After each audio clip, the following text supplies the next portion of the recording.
মনে মনে এদিন মই ফ্ৰক নিপিন্ধাকে অকল চেমিজটো পিন্ধি কাকো নোকোৱাকে পলাই সাহিত্য চাব গলো বৰ ডাঙৰ কথা মানে কোনে মোক সাহসটো কোনে দিলে মায়ে জানিলেতো মোৰ সাংঘাতিক অৱস্থা হ'ব কিন্তু নহয় সাহিত্য সভা কি আমি জানো সাহিত্যৰ এখন কিতাপ হৈ আছে বগা পাগুৰি আৰু বগা ড্ৰেছ কৰা মানুহ এজনে ষ্টেজত কোল বালিচ এটা এনেকে ধৰি পেলাই শুই আছে মানুহটো কি অভদ্ৰ ইমান মানুহ চাৰিওফালে এনেকে শুই আছে এইটো কি কথা তাৰপিছত অলপ পিছত তেওঁ উঠিলে মাইকত কিন্তু কৈ আছে কথাবিলাক গম পালো সেই মানুহজন আমাৰ আজিৰ আটাইৰে পূজ্য পাৰ্বতী প্ৰসাদ বৰুৱা বকুল বনত জোনাক জামিনী বকুল বনত জোনাক জামিনী জোনাকীয়ে হাঁহি যায় জোনাকীয়ে হাঁহি যায় তহঁত যদি এই তিতাখিনি নোখোৱা এই খাৰখিনি নোখোৱা এই গাখীৰখিনি নোখোৱা ভূত আহিব ভূতে খুৱাই দিব তেতিয়া কি কৰিবি বোলে আমি দেখা পামনে আহি আহি সেই আমাৰ চন্দ্ৰৰে যে কুঁৱা এটা আছে ঠিক সেইখিনি পাইছো লগে লগে পাহাৰৰ ওপৰত হুদ্দুকে মাতি দিলে হুলুগান্দা পাহাৰ যাৰ যিটো কাৰণত নামটো হুলুগান্দা হৈছে তাতে হুলু আছিল এযোৰ বোলে হ'ল এইবাৰহে ঘটনা ঘটিল এইটোতো জীৱন্ত ভূত নহয় এইটো অলপ পিছত আহি মোক গিলি থৈ দিব কোনোবাই চিঞৰিছে আহিল আহিল আহিল এনেকে চিঞৰিছে মই গলো সেই চেমিজ পিন্ধা ছোৱালীজনী মোৰ বিয়াখনত এনেকে হৈছিল দেই এইটো পিছত কম এইটো বহুত বহুত ৰস পাবা মানে কলেজৰ পৰা ওলাই যাওঁতে মেখেলাখন অকমান উঠাই লওঁ লৈ হাতত এচাৰি এডাল থাকে মোৰ সদায় গৰু বিচাৰি বিচাৰি ঘৰত আহো কি কৰা নাই মাত্ৰ দুটা কাম কৰা নাই যিটো মোৰ মাৰ মাক আইতাই কৈছিল মই ডাইৰেক্ট হৰিদ্বাৰত গৈ শিকা দেই আৰু ভাৰতৰ দ্বিতীয়টো গ্ৰুপত আছিলো মই এতিয়াতো বহুত হ'ল হেজাৰৰ ওপৰ হৈ গ'ল মই ছেকেণ্ড বেটছৰ আছিলো আপুনি মানে যোগাসনৰ জৰিয়তে হওক বা আপোনাৰ আধ্যাত্মিকতাৰ ফালেদি হওক এটা পজিটিভ আপুনি চৰিত্ৰ সলনি কৰি দিছে আজি যদি মই কওঁ বহুত নাৰীয়ে মোৰ বিপক্ষে আন্দোলন কৰিব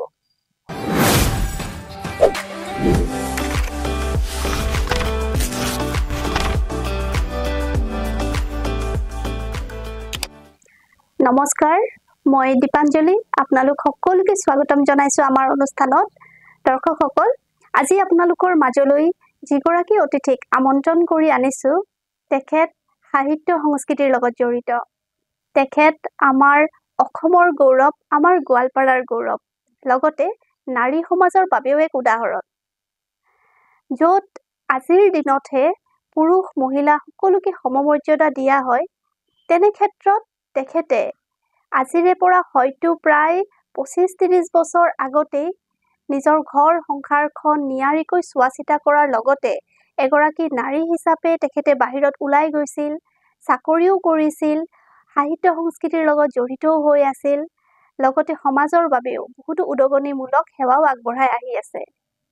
আচলতে তেখেতৰ বিষয়ে চমুকৈ ক'বলৈ অলপ দিগদাৰ তথাপিও মই গৌৰৱবোধ কৰিম তেখেত একেধাৰে কবি সাহিত্যিক লেখিকা প্ৰবন্ধকাৰ নাট্যশিল্পী খেলুৱৈ যোগ প্ৰশিক্ষিকা আৰু বহুতো তেনেহলে আহক বেছি পলম নকৰি চিনাকি কৰি দিওঁ কেন্দ্ৰীয় লেখিকা সমাৰোহৰ উপসভানেত্ৰী ৰাষ্ট্ৰীয় তথা আন্তঃৰাষ্ট্ৰীয় বঁটাপ্ৰাপ্ত আৰু বহু সন্মানেৰে বিভূষিতা শ্ৰদ্ধাৰ গীতা দাস তেখেতক মই আচলতে জেঠিমা বুলিয়ে সম্বোধন কৰোঁ গতিকে গীতা জেঠিমা স্বাগতম জনাইছো আপোনাক নমস্কাৰ ভালে আছে জেঠিমা আছে হয় জেঠিমা আপুনি বহুতো গ্ৰন্থ প্ৰবন্ধ এইবিলাক লিখিছে নহয় জানো গতিকে মোৰ প্ৰথম প্ৰশ্ন আপোনালৈ এইয়ে যে গ্ৰন্থ প্ৰবন্ধই আমাৰ ব্যক্তিত্বত বা আমাৰ ব্যক্তিগত জীৱনত কেনে ধৰণৰ প্ৰভাৱ পেলায় কিতাপ আমি কিয় পঢ়িব লাগে কিতাপ পঢ়িব লাগে কিন্তু বৰ্তমান যেটো মোক সোধা হৈছে এতিয়া অধ্যয়নটো পঢ়াটো প্ৰায় কমি গৈছে এই জেনাৰেশ্যনত আমি এটা সময়ত এনেকে কিতাপ পঢ়িছিলোঁ ক্লাছৰ কিতাপ পঢ়াৰ উপৰিও বাহিৰা অন্যান্য কিতাপ আমি কেতিয়াবা পঢ়িছিলোঁ প্ৰায় পঢ়িছিলোঁ যেনেকে মোৰ মনত আছে এতিয়াও মই ক্লাছ 8ত থাকোঁতেই কোৰাণৰ যিখন অসমীয়া অনুবাদ সেইখন পঢ়িছিলোঁ আৰু আপ্লুত হৈছিলোঁ যে এইখন এখন সুন্দৰ মানে কিতাপ মানুহৰ গোটেই প্ৰাত্যহিক লাইফত মানে জীৱনত মানুহৰ খুব দৰকাৰী তাৰ ধৰ্মীয় দৃষ্টিভংগীৰেও চাব পাৰি যেনেকৈ আমাৰ ভাগৱতখন গোটেই জীৱনটোৰ লগত মানে জড়িত ভাগৱতক বাদ দি আমি একো কথা চিন্তা কৰিব নোৱাৰো ঠিক তেনেকুৱা ইয়াত মই ধৰ্ম শব্দটো মই আনিব খোজা নাই মই কিতাপ পঢ়িব লাগে আৰু তাৰ পৰা ভালখিনি আমি শিকিব লাগে কিন্তু এতিয়া যিখন সমাজৰ কথা কৈছা এতিয়া জানো ল'ৰা ছোৱালীবিলাকে অধ্যয়ন পঢ়ে জানো মোবাইলত যি আহে সেইখিনি পঢ়ে সেইখিনিৰ পৰা তেওঁলোকে যথেষ্ট মানে কিবা কিবি অধ্যয়ন কৰাৰ কথাটো কয় যাৰ কাৰণে আমি এটা ষ্টেপ লৈছো যে গ্ৰন্থ যদি নপঢ়েই মোবাইলেই যদি চায় তেতিয়াহ'লে এতিয়াৰ যিটো টেকনিক আধুনিক আমি ই বুকৰ এটা মানে প্ৰকল্প এটা আমি হাতত লৈছোঁ সদৌ অসম লেখিকা সমাৰোহ সমিতিৰ এইটো এটা জাতীয় অনুষ্ঠান সকলোৱে জানে অসমৰ বাহিৰতো আছে ইয়াৰ শাখা প্ৰশাখা আমি এনেকুৱা ই বুক এটাৰ ব্যৱস্থা কৰিছোঁ য'ত অহা 2 মাহমান পিছত নেকি ঠিক তাৰিখটো হোৱা নাই এতিয়াও এক্সিকিউটিভ মেম্বাৰ হিচাপে মই সেইটো জানিম যে এটা তাৰিখটো ল'ব 1100 কিতাপ একেদিনাই উন্মোচন হ'ব ই বুকৰ জৰিয়তে যে ই বুকৰ কথাটো কিয় ভাবা হ'ল বহুতে সোধে মোকে সোধে কিয় আপোনালোকে ই বুকৰ কথা ভাবিলে এই কাৰণে যিহেতু মোবাইলৰ যুগ মোৰ মানে আপোনালৈ সেই প্ৰশ্নও আছিল যে বৰ্তমান সময়ত টেকনলজি বহুত আগবাঢ়ি গৈছে নহয় জানো এতিয়া বৰ্তমান আমাৰ ডিজিটেল যুগ বুলি ক'লেও ভুল নহয় গতিকে আপুনি কি ভাবে যে ডিজিটেল যুগ অহাৰ পাছত পঢ়ুৱৈৰ সংখ্যা কমি গৈছে নেকি কিতাপ পঢ়াৰ সংখ্যা কমি গৈছে আমি লুটিয়াই যিটো মজা পাইছিলো কিবা এডালে নাই আধাতে যাবলগীয়া হ'ল আঁচ এডাল দি থলো থৈ পেলাই আমি উঠি গলো আহি আকৌ তাৰ পৰা আৰম্ভ কৰিলো সেই বস্তুটো এতিয়া নাই তাত কিন্তু এটা মজা আছে সেই মজাটো আজিকালি মানে যিবিলাকে পঢ়ে বা যিটো নতুন জেনাৰেশ্যন তেওঁলোকে সেইটো উপলব্ধি কৰিব নোৱাৰে গ্ৰন্থৰ যিটো পঢ়াৰ যিটো মজা সেইটো এওঁলোকে উপলব্ধি কৰিব নোৱাৰে কোৱা হয় যে কিতাপে পৰম বন্ধু দুৱাৰখিনিকে নথকা ঘৰ এটা আৰু কিতাপ নথকা ঘৰ এখন বুলি একে বুলি কোৱা হয় আমি কোৱা কথা নহয় বহুত মানে প্ৰচলিত কথা এটা আৰু কথাটো একেবাৰে সহজ সত্য কথা এইটো সত্য কথা আমি জনাৰ কাৰণে ঠিকে আছে আমি মোবাইলত পঢ়িলো ডিজিটেল যুগ তাতেই কৰিলো কিন্তু আমি কেনেকে পঢ়িছিলো বেতুপাতটো কেনেকুৱা প্ৰকাশক কোন কিমান চনত প্ৰকাশ কৰিলে ৰাইটাৰজন কোন কিতাপখন পঢ়াৰ আগতে এইটো মোৰ মানে নিজস্ব কথা কিতাপখন ভাল বুলি বহুতে কোৱা শুনিছো গতিকে মই পঢ়িব লাগিব তাৰ আগতে মই কিতাপখন হাতত লৈ লেখকগৰাকীৰ কথা জনাৰ কাৰণে বেছি চেষ্টা কৰোঁ তেওঁনো কোন ইমান মূল্যৱান সম্পদ এটা তেওঁ সৃষ্টি কৰিছে গ্ৰন্থখন লেখকগৰাকী কোন কিতাপখনৰ উদ্ধত হ'ব লাগিব তেওঁ নহয় জানো লেখকগৰাকী তেনেকে বহুত ৰাইটাৰৰ লগত অন্যান্য সময়ত পিছত লগ পাই খুব আনন্দ উপভোগ কৰিছিলো যেনেকে কটন কলেজৰ ৰাইটাৰক মই লগ পাইছিলো বহুত বছৰ পিছত ডিফুত নামটো মই পাহৰিলো তেখেতৰ কি আছিল নামটো আৰু তেতিয়া সভাপতি আছিল আমাৰ ৰংবং তেৰাং তেওঁ আছিল লগত তাৰপিছত সেইদিনাখনৰ আমাৰ যিটো মানে জমনি হ'ল কটন কলেজখন লৈ জমনি হ'ল কিন্তু এতিয়াৰ কিতাপ নহয় আপুনিতো ভাল এইবিলাক ইমান সূক্ষ্ম কথা সূক্ষ্ম বস্তু এনেকে নজৰ কৰিছে জানিছে আৰু এখন কিতাপ পঢ়িছিলো মই কিতাপ কিমান পঢ়িছো সেইটো মানে মনত নাই কিন্তু কিছুমান বিশেষ কিতাপে যেনেকে বাৰ্নাড শ্ব'য়ে নাটক লিখে কিন্তু আৰম্ভণিতে এটা নাট্যকাৰ নাছিল আমি যেতিয়া কলেজত বাৰ্নাড শ্ব'ৰ বিষয়ে পঢ়িছিলো মোৰ মন যায় মানুহজননো কোন মানুহজন কেনে ছাৰে ক্লাছত কিবা কৈ দিলে বাৰু বাৰ্নাড শ্ব'ৰ বিষয়ে অলপমান ক'লে সেইখিনিতে মই সন্তুষ্ট থাকিব নোৱাৰো আচলতে আগ্ৰহ এটাও থাকিব লাগিব জেঠিমা নহয় জানো সেইটো কিতাপ পঢ়াৰ যিটো আনন্দ যিয়ে পঢ়ে তেওঁহে বুজি পায় নহয় জানো আৰু এতিয়া কিতাপ এখন পঢ়িলে আমাৰ ব্যক্তিগত জীৱনতো বহুত কামত আহে নহয় জানো গতিকে আমাৰ নিজৰ যিটো ধৰক এটা পাৰ্সোনালিটি ডেভেলপমেন্ট হয় আমি বহুত জ্ঞান ল'ব পাৰো নহয় জানো কিতাপৰ উদ্দেশ্য সেইটো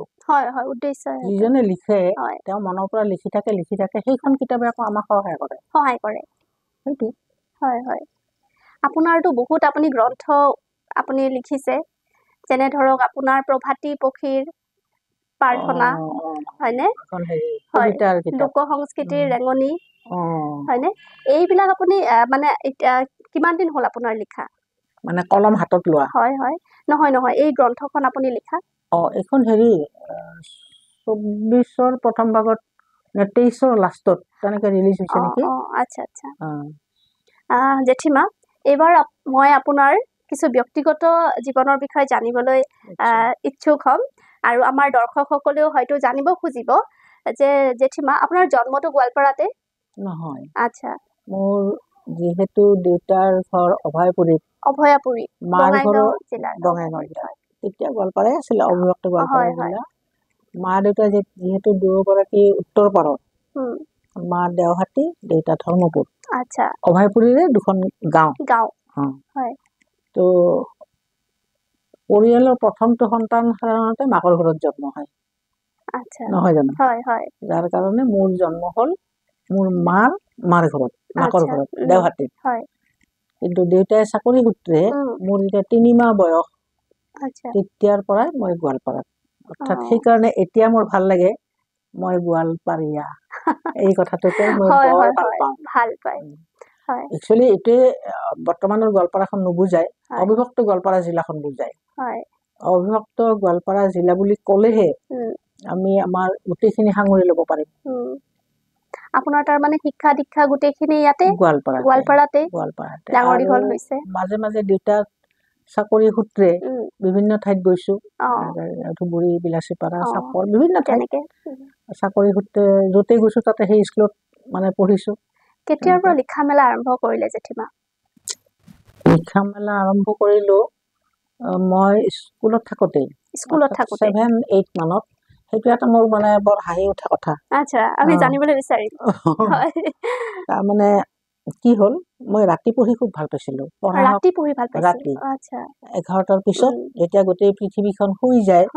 তেতিয়া মই বহি থাকি ভাল পাওঁ আৰু এদিন তেনেকে থাকোতে আমাৰ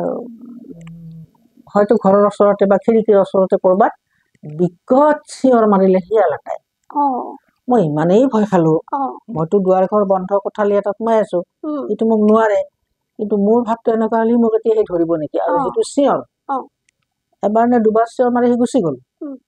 মই মানে বোধহয় 5 মিনিট মান সময় একদম তন্দ্ৰা হলো হয় যে তেনেকুৱা হৈ আছো তাৰপিছত ভাবিলো আৰে সেইটো বাহিৰত চিঞৰিছে গুচি গ'ল সেই চিঞৰটোৱে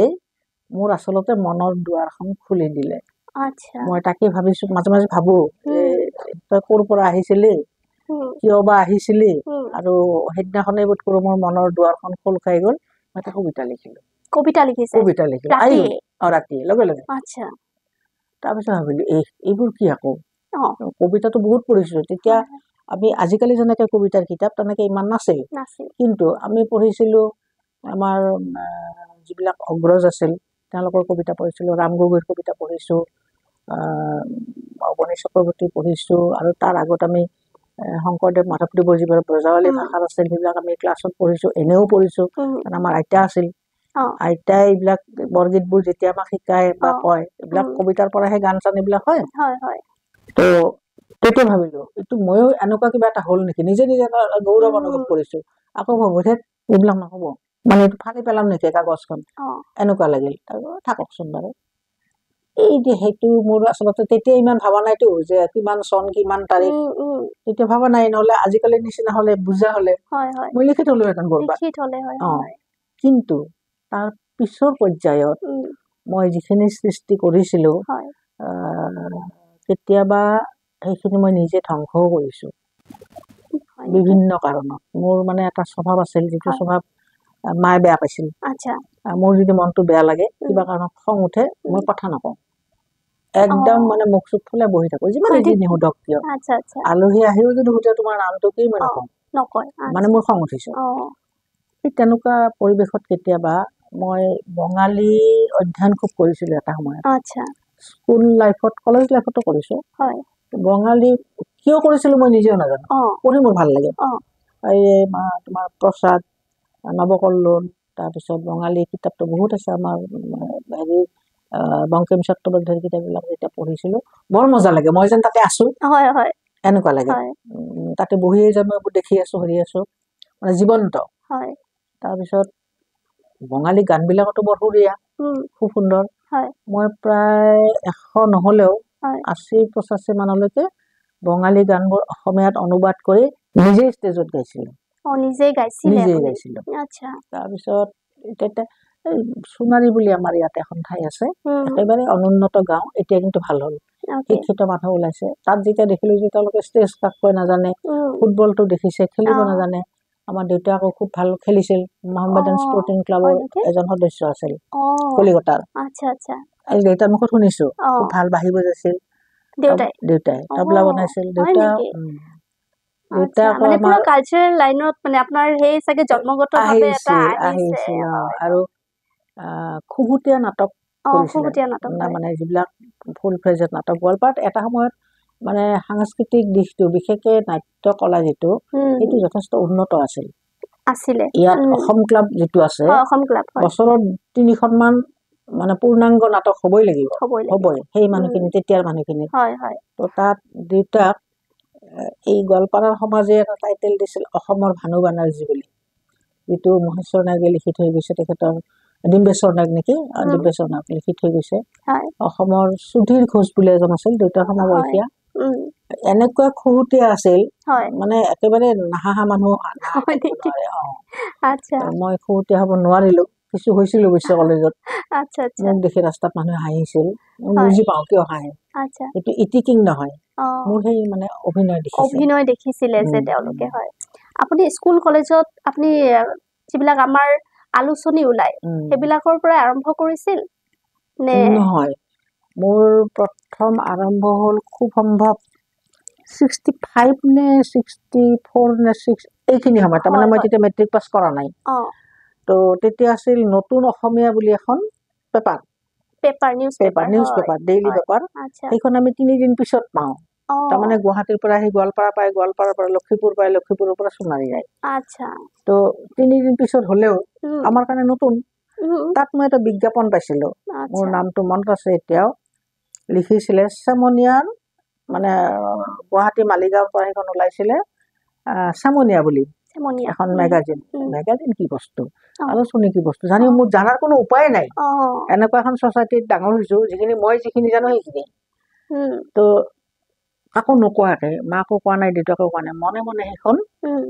কবিতা এটা লিখি পঠাই দিলোঁ আমাৰ ঘৰত ৰান্ধনী যিজন মনে মনে ক'লোঁ দাদা এইখন আপুনি পোষ্ট অফিচত দি আহক দিলে তাৰপিছত এদিনটো মোৰ ঠিকনা আহিল মানে পুৰস্কাৰ এটা আহিলে তাৰপিছত মই বোলো ভাল কথা কওঁ কেনেকৈ মায়ে কয় কি কৰি আছা মা এটা পুৰস্কাৰ আহিছে তাকে চাইছোঁ কিহৰ পুৰস্কাৰ তাৰপিছত কথাখিনি ক'লোঁ দেউতাই বিৰাট ভাল পালে ছোৱালীজনীক কয় এতিয়া মানে আৰু অলপ ৰাস্তা দেখুৱাব পাৰিম তেনেকৈ আৰম্ভ হ'ল আৰু আমাৰ চবেই জানে ৰবীন্দ্ৰনাথ ঠাকুৰৰ হাতৰ আখৰবিলাক খুব সুন্দৰ আছিল একদম স্পষ্ট মানে আজিকালি আমি স্ক্ৰীণত যিবোৰ দেখোঁ তাতকৈও ধুনীয়া আছিল তো এবাৰ এইটো কি পুৰস্কাৰ আছিল পাহৰি গ'লোঁ সেই তেতিয়াৰে তো মোলৈ পুৰস্কাৰটো পঠিয়ালে এখন বৰগীত তৃতীয় পুৰস্কাৰ ক'ৰ পৰা আহিল তাকো পাহৰিলোঁ তাত ভিতৰত যিখিনি চিয়াঁহীৰে লিখা মানে এইটো কাৰণত গোৱালপাৰা জিলাৰ সোণাৰীৰ অমুকক তৃতীয় পুৰস্কাৰ প্ৰদান কৰা হ'ল কিতাপখন যেনতেন মই আখৰ কেইটা দেখি অভিভূত হৈছিলোঁ ৰবীন্দ্ৰনাথ ঠাকুৰৰ পৰা আপুনি সেইখন কিতাপ পাইছে নহয় ৰবীন্দ্ৰনাথ ঠাকুৰৰ পৰা নহয় তেওঁৰ আখৰৰ লগত মিল থকা এখন কিতাপ ৰবীন্দ্ৰনাথ ঠাকুৰৰ আখৰ বৰ ধুনীয়া খুব সুন্দৰ আছিল হেৰিয়াত কলিকতাত গ'লে দেখা যায় তেওঁৰ যিটো ষ্টুডিঅ' তাত গ'লে তেওঁৰ নিজৰ কণ্ঠৰ গান শুনিব পাৰি তেওঁৰ আখৰ চাব পাৰি তেওঁৰ কিতাপ চাব পাৰি সেইটো এটা মানে ষ্টুডিঅ'ৰ নিচিনা এটা সময়ত মই অলপ বংগীয় সাহিত্যৰ লগত জড়িত আছিলোঁ কাৰণে এইবিলাক চোৱাৰ সৌভাগ্য হৈছিল লাহে লাহে আপুনি মানে এই মানে সাহিত্য সংস্কৃতিৰ দিশলৈকে লাহে লাহে আগবাঢ়ি গ'ল মা দেউতাই যথেষ্ট আপোনাক অনুপ্ৰাণিত কৰিছিলে মাকতো নাপালোৱে মায়ে সেইটো সময়ত মই যথেষ্ট সৰু মেট্ৰিক পাছ কৰাই নাই মায়ে তেতিয়া এটা কথা কয় ভালকৈ পঢ়িব লাগে আৰু ডক্তৰ হ'ব লাগে ডক্তৰ হ'ব লাগে মায়ে সেইটোৱে জানিছিল মা অত্যন্ত সহজ সৰল খুব সাদৰী এগৰাকী মহিলা আছিল এতিয়া আমি মানে সেইটো আলোচনা কৰিব পাৰোঁ তেখেতৰ বিষয়ে আমি ক'ব পাৰোঁ মা অত্যন্ত সাদৰী মহিলা বুলি ক'লে যিটো হয় সেইটো খুব মৰমীয়াল খুব মানে ভাল বহি নাথাকে কেতিয়াও কামে কাজে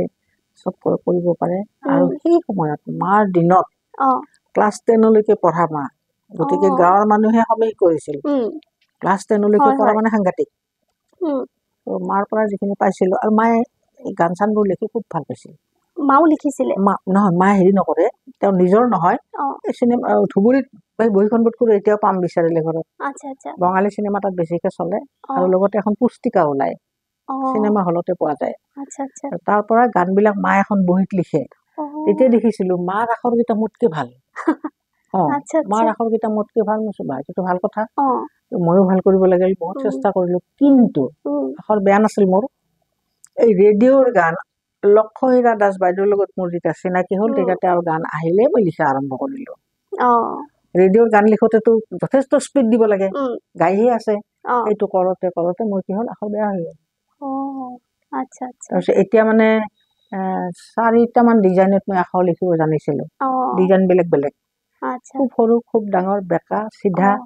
এনেকুৱা মানে এইবিলাক নিজৰ এক্সপেৰিমেণ্ট কৰি ভাল পাইছিলোঁ এতিয়া আপুনি কৈছিল যে মায়ে বিচাৰিছিল ডক্তৰ হোৱাটো তাৰপিছত আপুনি ইফালে কবিতা লিখা গল্প লিখা এইবিলাকত আপুনি আগবাঢ়ি গৈ আছিল সেইটোত আগবাঢ়ি গৈছিলোঁ হয় কিন্তু মায়ে কৈছিলেহে মা যেতিয়া ঢুকাই থাকিল তেতিয়াতো মোৰ সেই সপোনটো নষ্ট হৈ গ'ল আপুনি তেতিয়া পঢ়ি আছিলে মা ঢুকাওঁতে মই তেতিয়া পঢ়ি আছিলোঁ মেট্ৰিক দিছে আপুনি মা ঢুকোৱাৰ পিছত মোৰ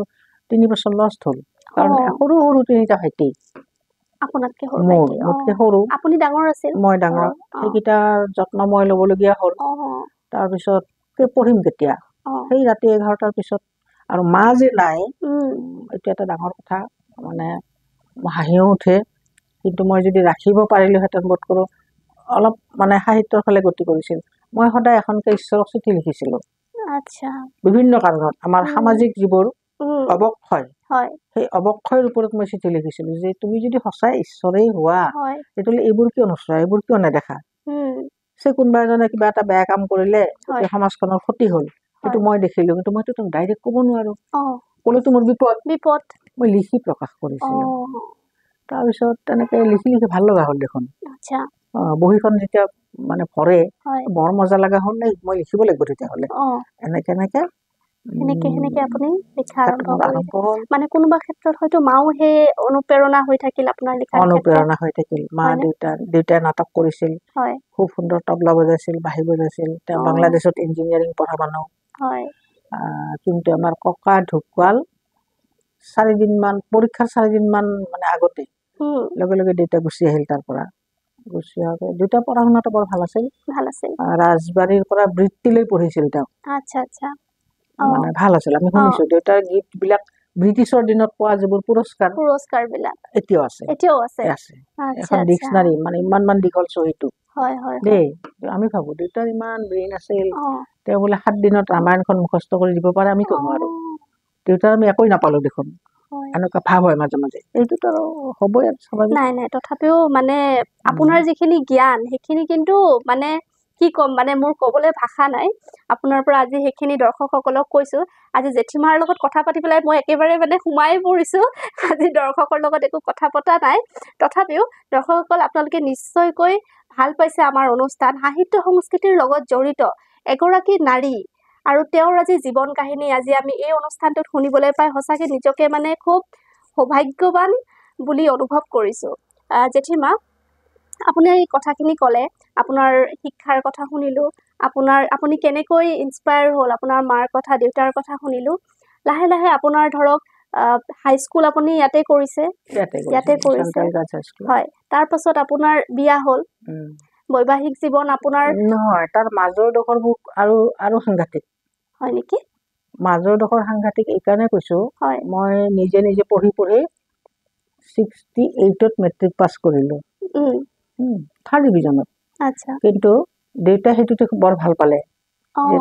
একো সহায় নোহোৱাকৈ মই যে পঢ়িলোঁ নিজে পঢ়ি পৰীক্ষা দিলোঁ পাছ কৰিলোঁ তেতিয়া মোৰ বৰদেউতা খুৰা এওঁলোকে খুব ক'লে দেউতাক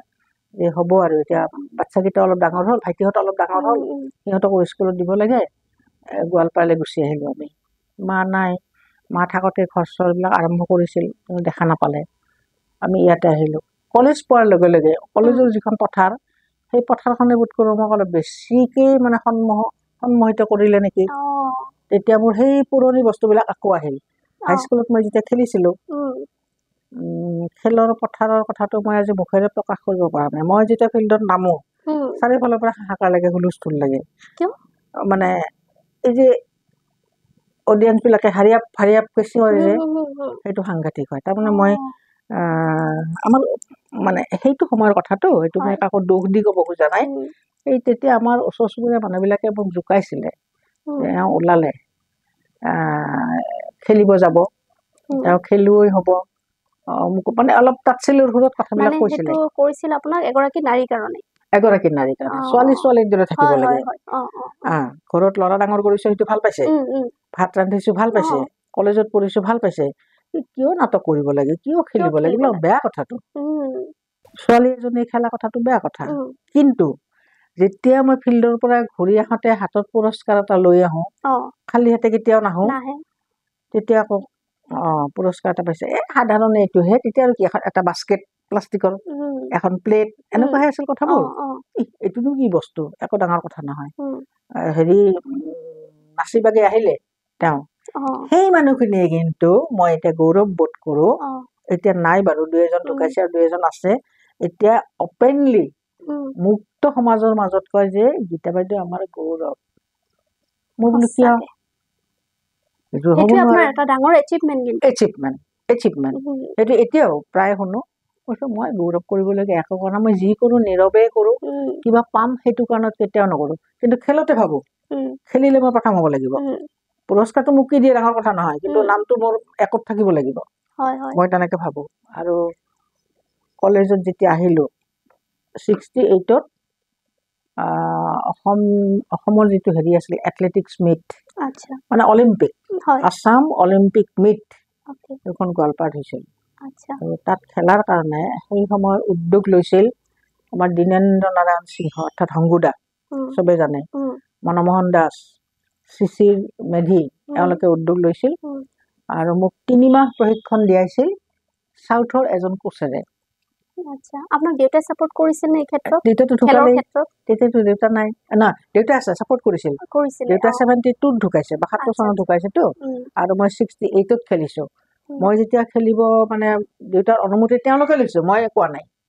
তেওঁলোকে আহিছে, তেওঁলোকে আহিছে,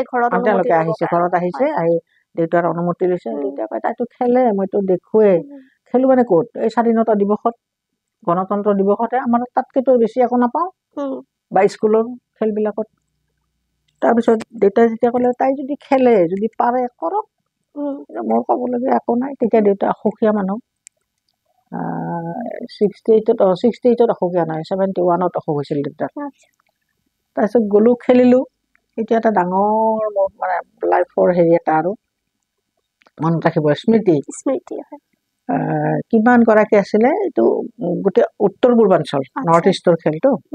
বিভিন্ন ধৰণৰ, বিভিন্ন জাতিৰ, বিভিন্ন সম্প্ৰদায়ৰ, মানে কাক কিমান চাবা তুমি। সিহঁতৰ জাতীয় পোচাক পাতিবিলাক পিন্ধি আহিছে, দেখি আমি অলপ শ্ৰদ্ধা লাগিছিলোঁ, বাপৰে এইবিলাকে খেলিব, ই মদগজ, আমি পাৰিম নে ইহঁতৰ লগত? পাৰিব লাগিব, আকৌ নিজকে কওঁ পাৰিব লাগিব, আমি ক'ত কম। খেলিলোঁ। মই তাত যদিও অসমৰ ভিতৰত মই প্ৰথম দ্বিতীয় হ'ব নোৱাৰিলোঁ, গোৱালপাৰা জিলাৰ বেষ্ট এথলেট সেই সময়ত। আৰু মোৰ ইভেণ্ট আছিল থ্ৰ', স্কুল লাইফত আছিল জাম্প খেলোতে কি হ'ল, এবাৰ কঁকালত দুখ পালোঁ। আৰু তো নিদিয়ে, তেতিয়া মা আছিল, তুমি আৰু খেলিব নোৱাৰা। থাকিলোঁ চুপচাপ, ভাল হ'ল। কলেজত আহিলোঁ, তেতিয়া মা নাই, দেউতা আছে, আকৌ খেলা পালোঁ। খেল পালে মই ৰ'ব নোৱাৰোঁ। তাৰপিছত বহুত সন্মান পাইছোঁ। তেতিয়া সৈনিক স্কুলখন গোৱালপাৰাত আছিল। মেজৰ চাহানী আছিল খুব সম্ভৱ প্ৰিন্সিপাল। তেওঁ মানে তেওঁ কোৱা কথাখিনি আজিকালি নিচিনাটো ৰেকৰ্ড কৰি ৰাখিলোহেঁতেন, তেতিয়াতো একো নাই। সেইখিনি সময়ত যদিও মান আছিল, ভাল লাগিছিল। আৰু কলেজত পঢ়োঁতে মোৰ এইটো এটা ছাৰহঁত আজিও কয়, সৰু ভাইটিটো একদম সৰু, তাক লগত লৈ যাওঁ কমন ৰুমত শুৱাই থওঁ ব্ৰেঞ্চত শুৱাই থৈ মই ক্লাছ কৰোঁ বা সি বহি থাকে খেলনা অলপ লগত লৈ যাওঁ তেনেকে ক্লাছ কৰিছোঁ বাপৰে সঁচাকে কিন্তু মানিব লাগিব মানে আপুনি সেই মানে মানে আপোনাৰ ভাইটি তিনিজন ভাইটি তিনিজন ভাইটিক আপুনি মাকৰ নিচিনা কৰি আপুনি ডাঙৰ দীঘল কৰিছে ঘৰখনো চাইছে তাকো বিয়াৰ আগতে ঘৰখনো চাই পেলাই আপুনি আকৌ খেলৰ লগতো আপুনি সাংঘাতিকভাৱে জড়িত আপুনি মেট্ৰিক পাছ কৰিলেও ভালকে দিয়কচোন সিমানখিনি দায়িত্ব লৈ পেলাই আপুনি যে একেবাৰতে পাছ কৰি আহিছে এইটো কিন্তু কম ডাঙৰ কথা নহয় আৰু যিটো কথা আপুনি ক'লে যে মানুহৰ ইমানখিনি আপুনি সমালোচনাৰ শুনিবলৈ পাইছিল হয়নে কিন্তু আচল কথা কি আমি সেইবিলাক আচলতে ইমান মন দিয়াটো প্ৰয়োজনো নাই কাৰণ আমি সেইবিলাক মন দিলে আমি নিজেও পিছুৱাই যাম নহয় জানো জেঠীমা গতিকে খুব ভাল লাগিল জেঠীমা তাৰে পিছত আপোনাৰ যাত্ৰাটো আপুনি নাটকৰ লগত জড়িত হৈ আছে আপুনি খুব বহুত একাংকী নাটক আপুনি বঁটা পাইছে সেইটো মই কিমানখন একাংকিকা নাটক কৰিছো মোক ইয়াৰ আগতে আৰু এজনে কোনোবাই সুধিছিলে মই ক'ব নোৱাৰিলো কিছুমান নাটকৰ মই নামেই পাহৰি গৈছো তাৎক্ষণিকভাৱে মোক খালি যিজনে লেখে ৰাইটাৰে থিমটো বুজাই দিব লাগে আৰু এইটো চৰিত্ৰ আপুনি কৰিব লাগিব বা তুমি কৰিব লাগিব মই তাৰ লগে লগে সোমাই যাওঁতে সময় নালাগে সোনকালে হয় মই প্ৰথম নাটক কৰিছিলো নাটকৰ মোৰ এটা ইণ্টাৰেষ্টিং ঘটনা আছে নহয় কি বাৰু মই 61ৰ ঘটনা অসম সাহিত্য সভাৰ অধিৱেশন গোৱালপাৰাত দেই চবেই গৈ আছে সাহিত্য সভা মোৰ চিন্তা হ'ল আমি যে ক্লাছত পঢ়ো এখন সাহিত্যৰ কিতাপ তেতিয়া মই 4 নে 5 কিবা এনেকুৱা সেইখনেই সাহিত্যৰ কিতাপ আকৌ সাহিত্য সভা কি মোৰ ধাৰণা এইটো সাহিত্য বুলি কিন্তু এই ডাঙৰ বিলাকৰ মুখত শুনি আছো নহয় যে আমাৰ যিখন চৰকাৰী হাইস্কুল তাৰে পথাৰত মানে লোকাৰণ্য অমুক হৈছে তমুক হৈছে শুনি আছো বুজি সাহিত্যনো তেনেকুৱা হয়নে মনে মনে এদিন মই ফ্ৰক নিপিন্ধাকে অকল চেমিজটো পিন্ধি কাকো নোকোৱাকে পলাই সাহিত্য চাব গলো বৰ ডাঙৰ কথা মানে কোনে মোক সাহসটো কোনে দিলে মায়ে জানিলেতো মোৰ সাংঘাতিক অৱস্থা হব কিন্তু নহয় সাহিত্য সভা কি আমি জানো সাহিত্যৰ এখন কিতাপহে আছে গলো হয় চাৰিওফালে সৰু সৰু ঘৰ বনাইছে কৰবাত কিবা এনেকে বস্তুবিলাক প্ৰদৰ্শন কৰিছে ফুল কৰবাত দেখিছো ইমান ডাঙৰ বাঁহৰ চুঙা এটা দেখিছো বাঁহনো ইমান শকত হয়নে আমিতো গাঁৱত বহুত বাঁহ দেখিছো ইমান শকত ইমান ডাঙৰটো দেখা নাই ইমান বাঁহৰ এক্সিবিশ্যন তাৰপিছত তাতে চিনাকি মানুহ লগ পালে একমাত্ৰ মনোৰমা বাইদেউ তেওঁ কাপোৰ বৈ আছে মোক দেখি কৈছে কাৰ লগত আহিলি বোলে অকলে আহিছো সেই কিয় অকলে আহিছা বোলে কি কৰি আছা বোলে কাপোৰ বৈ আছো সাহিত্য সভাত কাপোৰ বয়ে এইটো কি কথা মই বুজা নাই একোৱেই নাজানো সভা শব্দটোৱে মোক মানে আকৰ্ষণ কৰিছে সেইটোৱে মোক বাৰে বাৰে খুন্দাই আছে সাহিত্য সভা কি বস্তু গোটেইখন ঘূৰি মেলি চালো চাই মাইকত সাহিত্য নামটোতো শুনিছো আমাৰ সভাটো কি আমাৰতো সাহিত্যৰ কিতাপ আছে আমি পঢ়ো সভাটো কি তাৰপিছত সন্ধিয়া মানে এনেকুৱা মাইকত এনাউন্স কৰি আছে অলপ পিছত নাটক আৰম্ভ হব অমুক ঠাইত এনেকে ঘূৰি ঘূৰি আহি তাতে দেখিছো হয় এখন ষ্টেজ বগা পাগুৰি আৰু বগা ড্ৰেছ কৰা মানুহ এজনে ষ্টেজত কোল বালিচ এটা এনেকে ধৰি পেলাই শুই আছে মানুহটো কি অভদ্ৰ ইমান মানুহ চাৰিওফালে এনেকে শুই আছে এইটো কি কথা তাৰপিছত অলপ পিছত তেওঁ উঠিলে মাইকত কিন্তু কৈ আছে কথাবিলাক গম পালো সেই মানুহজন আমাৰ আজিৰ আটাইৰে পূজ্য পাৰ্বতী প্ৰসাদ বৰুৱা মানে এতিয়া তেওঁক মই প্ৰণাম জনাও তাৰপিছত তেওঁ উঠিলে নাটক কৰি আছিল নহয় নাটক আৰম্ভই হোৱা নাই তেওঁ এনেই মানে কিবা এখন মিটিং হৈ গ'ল সেইখন ষ্টেজত কিবা এখন মিটিং শেষ হ'ল তেওঁ অকণমান জিৰাইছিলে আৰু কাষত কোন আছিল জানানে কোন বাৰু আমাৰ দীপালী বৰঠাকুৰ তাৰপিছত কি হ'ল উন্মোচন কেনেকে হ'ব নাটকখনৰ আজিকালিতো বহুত ধুমধাম হয় নহয় সেইদিনাখন দেখিছিলো উন্মোচন হ'ব দীপালী বৰঠাকুৰে এটা গান গাব একেবাৰে ঘৰুত বোৱা এযোৰ কাপোৰ পিন্ধি মাটিত থিয় হৈ মাইক্ৰফোনটো সন্মুখত বকুল বনত মোৰ আজিও মনত আছে অকমান গাই দিব নেকি যদি মনত আছে দীপালী বৰঠাকুৰে গাইছিল বকুল বনত জোনাক জামিনী বকুল বনত জোনাক জামিনী জোনাকীয়ে হাঁহি যায় জোনাকীয়ে হাঁহি যায় সেইটো খুব সুন্দৰ তাৰপিছত নাটক আৰম্ভ হ'ল ষ্টেজত আমিতো সৰু আমাক কোনে জেগা দিব গতিকে ষ্টেজৰ সন্মুখত গৈ মাটিতে বহিছো ত্ৰিপাল পাৰা আছে থুতুৰিটোত ষ্টেজখন এনেকে লগাই দিছো হাত দুখন এনেকে দি বহি আছো নাটক আৰম্ভ হ'ল নাটকৰ কেইমিনিটমান পিছত দেখিছোঁ মানে এজন অভিনেত্ৰী বহুত যথেষ্ট দীঘল, চুলিবিলাক এনেকৈ আগফালে পৰা, শাৰী পিন্ধা, কথা কৈ কৈ মানে আহি আছে। আহি ঠিক মোৰ ওচৰ পোৱাৰ লগে লগে সেই দৃশ্যটো মোৰ এতিয়াও মনত আছে। বিভিন্ন ঠাইত কৈছিলোঁ, মই ইমান জোৰে চিঞৰি দিছোঁ, এইটো দেখোন অনুখুৰা। আমি খুৰা বুলি মাতো, আমাৰ এই চন্দ্ৰদিয়াত ঘৰ। অনুখুৰাই শাৰী পিন্ধি চুলি দীঘলকে লৈছে, লৈ নাটক কৰিছে। তেওঁতো শুনা পালে, একদম মোৰ কাষত আহি তেওঁ বচন মাতি আছে। মইতো চিনি পাই লগে লগে চিঞৰি দিলো, এইটো দেখোন অনুখুৰা। এনেকে উঠিলো, এনেকে মোৰ ফালে চাইছে। মই বোলো এতিয়া নাটক শেষ হোৱাৰ লগে লগেতো মোক অনুখুৰাই মাৰিব, আৰু ৰক্ষা নাই। তাৰ পৰা গুচি আহিলো। আহি ৰাস্তাত যেতিয়া দেখিছো যে আন্ধাৰ, তাততো লাইট চাৰিওফালে আন্ধাৰ দেখি মইতো ঘৰত কেনেকে যাম অকলে অকলে। কিয় নোৱাৰিম, পাৰিম। এটা বস্তু মূৰত খেলাইছিল কি, আমাক সৰুতে নাখালে আইতাই কৈছিল, তহঁত যদি এই তিতাখিনি নোখোৱা, এই খাৰখিনি নোখোৱা, এই গাখীৰখিনি নোখোৱা, ভূত আহিব। ভূতে খুৱাই দিব, তেতিয়া কি কৰিবি? বোলে আমি দেখা পাম নে? বোলে নাপাওঁ, ভূতক দেখা নাপাওঁ। ভূতক দেখা পালে কি কৰিবা? বোলে এনেকে ডিঙিত চেপি ধৰিম, এনেকে কৈছিলো। তেতিয়া কোনো ভূতে যদি অকলে ঘূৰিব পাৰে, আমি কিয় নোৱাৰো? গুচি আহিলো। মোৰ সাহস সাংঘাতিক আছিল। এতিয়া ভাবিলে মোৰ নিজৰে ভয় লাগে কেতিয়াবা। আহি সেই আমাৰ চন্দ্ৰৰে যে কুঁৱা এটা আছে, ঠিক সেইখিনি পাইছো। লগে লগে পাহাৰৰ ওপৰত হুদ্দুকে মাতি দিলে, হুলুগান্দা পাহাৰ। যাৰ যিটো কাৰণত নামটো হুলুগান্দা হৈছে, তাতে হুলু আছিল এযোৰ। বোলে হ'ল, এইবাৰহে ঘটনা ঘটিল। এইটোতো জীৱন্ত ভূত নহয়, সেইটো অলপ পিছত আহি মোক গিলি থৈ দিব। কি কৰো? 1 মিনিট 2 মিনিট মান সময় থিয় হৈছো। 3 ৰাস্তাৰ চুক নহয় সেইটো, এইফালে এটা ৰাস্তা, এইফালে এটা, এইফালে এটা। তাত থিয় হৈছে, নাই, হুলুটো পাহাৰৰ ওপৰত। লাহে লাহে বগাই খোজকাঢ়ি আহি ঘৰত দেখিছো, তেতিয়া 7:30 8টা এনেকুৱা মান, মানে আন্ধাৰ হৈছে আৰু। ঘৰৰ সন্মুখত মানুহ ভৰ্তি। কি হ'ল ঘটনা? মোৰ আজি মায়ে মোক একদম দিব। হয়ো হয়, কোনোবাই চিঞৰিছে, আহিল এনেকে চিঞৰিছে। মই গলো, সেই চেমিজ পিন্ধা ছোৱালীজনী। মায়ে এনেকুৱা এটা চৰ সোধাইছে মোক গালত, মোৰ আজিও মনত পৰে। সেই চৰ সোধোৱাই নহয়, লগে লগে মই সাৱটি ধৰি কান্দিছো। বহুত কান্দিছে মায়ে। ইমান সময় নিজৰ সন্তানটোক দেখা পোৱা নাই, ক'ত গ'ল, কি পৰিস্থিতিত আছে, ভয় এটাও আছে, খঙো উঠি আছে। কোনোবাই গৈছে বিচাৰি ক'ত গ'ল, কি হ'ল, কোনফালে গ'ল। সাহিত্য সভাতো বিচাৰি গৈছে কোনোবাই, কিন্তু মই পোৱা নাই। মই যদি এটা চুকত এনেকে বহি থাকো, নাটক চাবৰ কাৰণে ক'ত বিচাৰি পাব? সৰু আছিল আপুনি। চুলিখিনি এনেকুৱা চেমিজ এটা পিন্ধি গৈছো, মোকেই মানুহে চাই, এইটো ক'ৰ পৰা আহিল বুলি। তাৰমানে আপোনাৰ সৰুৰ পৰাই নাটকৰ বা আপোনাৰ খেলৰ এইবিলাকৰ প্ৰতি আপোনাৰ সৰুৰ পৰা এটা আগ্ৰহ এটা আছিল। খুব ভাল লাগিল। নাটকৰ বীজটো বোধ কৰি মোক ভগৱানে দিয়ে পঠাইছিল, যাৰ কাৰণে মই কেতিয়াবা স্ক্ৰিপ্ট নিলিখাকেও নাটক কৰিছে। অসমতে কৰিছে নে অসমৰ বাহিৰতো নিশ্চয় কৰিছে আপুনি? অসমৰ বাহিৰত মই যোৱা নাই এই কাৰণে, খেল নাটক বা গান যিয়ে নহওক কিয়, দেউতাৰ কথা আছিল।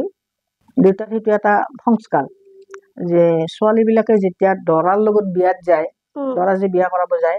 তাতে যায় আৰু পিকনিক খাব যায়, গ'লে ইহঁতে পগলা হৈ যায়। ইমানে ফূৰ্তি কৰে, কৰোতে এক্সিডেণ্ট হৈ যায়। দেউতাই কোনোদিন মানে মোক বুলি নহয়, আমাৰ বংশৰ যিখিনি ছোৱালী চবে শুনিছিলে, মানিছিলে কথাটো। আমাক দৰাৰ লগত যাব নিদিয়ে আৰু পিকনিক খাব যাব নিদিয়ে। মই পিকনিক খাব গৈছো মোৰ ডাঙৰ ল'ৰাটো জন্মৰ পিছত। দেউতাৰ সেইটো মানি আছিলো, দেউতাই বেয়া পাইছিল। তো সেই এনেকুৱা কথাবিলাক কিছুমান মানিছিল। নাটকটো আপুনি প্ৰথম সৰুতে গৈ চাইছিলে, আপোনাৰ আগ্ৰহটো আছিল। তাৰপিছত আপুনি কেনেকে নাটকৰ লগত জড়িত কেনেকে হ'ল? ইয়াৰ আগতেতো আপুনি এই যে ক'লো ঘটনাটো, এইটো দেখোন অনুখুৰা। তেতিয়াই সেইদিনাখনে মই প্ৰতিজ্ঞাবদ্ধ হৈছিলো। এই যে অকলে অকলে আহিলো ৰাস্তাৰে, মই যেতিয়া ক্লাছ 8 পালো, এইটোতো 4, 5ৰ কথা। হোষ্টেলৰ কেইগৰাকীমান আমাতকে চিনিয়ৰ ছোৱালী, মই তেতিয়া দেউতা বাহিৰত গুচি গ'ল, মোক হোষ্টেলত থৈ গ'ল। যে ক্লাছ 7 এতিয়া পঢ়া শুনা ভালকে কৰিব লাগিব, গতিকে ঘূৰি ফুৰিব নালাগে। মোক হোষ্টেলত থৈ মা দেউতা বাহিৰত গ'ল। তো সুবিধা পালো কি, আমাৰ চিনিয়ৰ কেইগৰাকীমান বেলেগ ঠাইৰ পৰা আহা, তেওঁলোকে নাটক কৰে, জানে। মই মানে ভাগ ললো। মই কৈছো, তুমি পাৰিবানে? মই কৈছো, দিয়কচোন, পাৰিম কি জানি। কোনটো চৰিত্ৰ ল'বা তুমি নিজে চাই লোৱা। তেনেকে কোৱাৰ লগে লগে মই ক'লো, এইটো চৰিত্ৰত মই কৰিম, ল'ৰা চৰিত্ৰটো এইটো মই কৰিম। তাৰপিছত ড্ৰেছ কোড পাবা, কৰিম নহয় ব্যৱস্থা। মোৰ মানে মনত পৰিলে এতিয়া ভয়ো লাগে, দুখো লাগে যে মই বেয়া কাম কৰিছিলো। অপৰাধ এটা কৰিছিলো পিছত কিন্তু মই স্বীকাৰ কৰিছো আচ্ছা অপৰাধটো হৈছে কি হোষ্টেলৰ চুপাৰক মানে কাকো নোকোৱাকে মই যিহেতু গোৱালপাৰাৰে ছোৱালী চবকে চিনি পাওঁ কাকো নোকোৱাকে হোষ্টেলৰ পৰা ওলাই আহি আমাৰ চিনাকি দাদা কেইজনমানৰ পৰা এই বৰপুখুৰীৰ পাৰত আছিল তেওঁলোক আমাৰ নিজৰ নিচিনা আৰু তেওঁলোকৰ পৰা পেণ্ট চাৰ্ট এইবিলাক খুজি লৈ গৈছিলো কৈছিল কি কৰিবা বোলে আমি নাটক কৰিম হয় নেকি তই নাটক কৰিবি বোলে ল'ৰা সাজিবি বোলে ল'ৰা সাজিম দাদা দিয়ক তেওঁলোক ডাঙৰ ডাঙৰ শকত শকত ৰছী থচি বান্ধি মুঠতে ল'ৰা সাজিছো হোষ্টেলতহে কোনেনো চাব ল'ৰা সাজি নাটক কৰিছিলো ফটোবিলাক মোৰ এতিয়াও আছে কোনোবাই ফটো তুলিছিলে ভাল হোৱা বুলি কৈছে আৰু মোৰ নাটক কি হৈছে মই নাজানো মই ল'ৰাৰ ড্ৰেছ কৰিছো মই সেইটোৱে ফূৰ্তি অনুকুৰে যদি শাৰী পিন্ধিব পাৰে মই কিয় লং পেণ্ট চাৰ্ট প্ৰত্যেকটো কথাতে মোৰ চেলেঞ্জ আছিল আমাৰ ঘৰত মানে গৰু চোৱা মানে আচলতে সেইটোৱে জেঠিমা যে success is the best revenge আজি মানুহে যদিও আপোনাক ইটিকিং কৰিছিলে হাঁহিছিলে বা উৎসাহ দিয়া নাছিল বা ঘৰৰ মানুহ যিহেতু দিছে দিয়কচোন কিন্তু বাহিৰৰ মানুহে বহুতে আপোনাক সেইখিনি ধৰক ইমান উৎসাহ দিয়া নাছিল সেই বস্তুখিনিকে আপুনি কিন্তু একেবাৰে মনৰ জোৰ চেলেঞ্জ হিচাপে আপুনি একদম চ্যালেঞ্জ হিচাপে লৈ আগবাঢ়ি গৈছে আমাৰ গৰু ৰখীয়া যিবিলাক আছে গাখীৰ যেতিয়া খীৰায় সি যদি পাৰে মই কিয় নোৱাৰিম শেষত এনেকুৱা হ'ল মই যেতিয়া কলেজত পঢ়িছিলো তেতিয়া মা নাই মই গৰু পুহিছিলো আৰু মোৰ বিয়াখনত এনেকে হৈছিল দেই এইটো পিছত কম এইটো বহুত ৰস পাবা মানে কলেজৰ পৰা ওলাই যাওঁতে মেখেলাখন অকমান উঠাই লওঁ লৈ হাতত এচাৰি এডাল থাকে মোৰ সদায় গৰু বিচাৰি বিচাৰি ঘৰত আহো গৰুৰ যত্ন কৰি পেলাই তাৰপিছতে মুখ হাত ধুই মই ভাইটিহঁতক খোৱা মোৰ খোৱা এইবিলাক আমি কৰি লওঁ ৰাতিপুৱা উঠি প্ৰথমতে ঘৰ চোতাল সাৰি গাই খীৰাইছিলো মানে ইমান মোৰ ভাল লগা আছিল গাই সেইটো এই সৰুতে শিকিছিলো এওঁ যদি এনেকে কৰি পেলাই যদি গাখীৰ উলিয়াব পাৰে আৰু গৰুটোৱে ইমান ধুনীয়াকে পাতি দিছে মই কিয় নোৱাৰিম মই গাখীৰ খীৰাব শিকাইছিলো মই কি কৰা নাই মই যেতিয়া গাঁৱত যাওঁ মামাহঁতৰ ঘৰত মই বৰশী বাইছো জাল বাইছো ধান কাটিব শিকিছো ধান ৰুব শিকিছো ধান ৰোৱাটো কিন্তু এটা সাংঘাতিক আৰ্ট দেই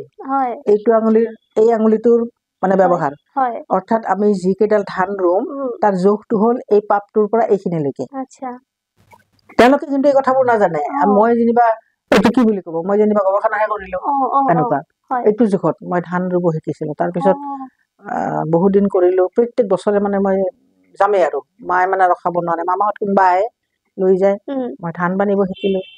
শেষত চিৰা খুন্দিব শিকিলো ভাজিব শিকিলো কি কৰা নাই মাত্ৰ দুটা কাম কৰা নাই যিটো মোৰ মাৰ মাক আইতাই কৈছিল যে সোণামণি তুমি এই দুটা কাম নকৰিবা আমাৰ ইফালে আবু কয় কি নকৰিম যে বাঁহী নবজাবা আৰু হালৰ মুঠিত নধৰিবা এই দুটা কাম ছোৱালী মানুহে কৰিব নাপায় আবুকো মই মানে সাংঘাতিক দিগদাৰ কৰিছিলো নাপায় মানে কি কিয় নাপায় নাপায়তো মোক ক'ব লাগিব মই বাঁহী নবজাওঁ বা হালৰ মুঠিত ধৰাৰো মোৰ দৰকাৰ নাই কিন্তু কাৰণটো মই জানিব খোজো মামাই ধুনীয়া বাঁহী বজায় সুন্দৰ বাঁহী বজায় মোৰো মন যায় বজাব তেতিয়া কৈছিলে আবুৱে যে তুমি একদম মৰম কৰি কৈছিলে জানে মোক মৰম নকৰিলে দিগদাৰ আছে খং কৰিলে উপায় নাই এইটো বেলেগ ঘটনা হ'ব মৰম কৰি কৈছে তুমি বাঁহী নবজাবা আৰু হালৰ মুঠিত নধৰিবা এই দুটা কাম তুমি নকৰিবা তাত বাহিৰে চব কৰা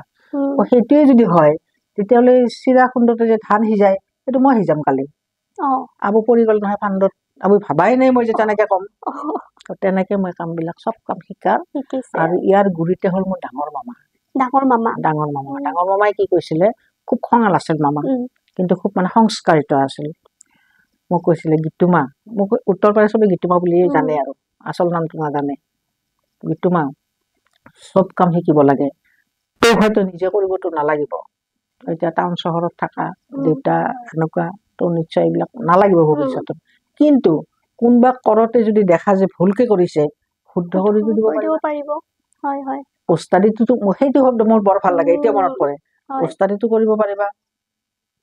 যে তোমাৰ এইটো কাম কৰোতে ভুল হ'ল এনেকেহে কৰিব লাগে খুব সুন্দৰ কথা কৈছে কিন্তু মামাৰ সেই কথাটোৱে মোৰ গোটেই লাইফটো মানে চেঞ্জ কৰি দিছে আৰু চেলেঞ্জিং মুডটো মোৰ সৰুৰ পৰা আছে নোৱাৰিম কিয় নকৰিম কিয় নাযাম কিয় কি মই খাই পোৱা নাই তুমি যদি সোধা মই বহুত বেয়া কথাও ক'ব লাগিব মই কি খাই পোৱা নাই চব টেষ্ট নোৱাৰিম কিয় চাওচোন তেনেকে আগবাঢ়ি গৈ আছো খুব ভাল লাগিছে সঁচাকে মানে তাৰে পিছত মানে আজি এনেকুৱা হৈছে মানে মই মানে কি সুধিম কি নুসুধিম এনেকুৱা হৈ গৈছে কাৰণ জেঠিমাৰ যিখিনি কথা আপুনি কৈছে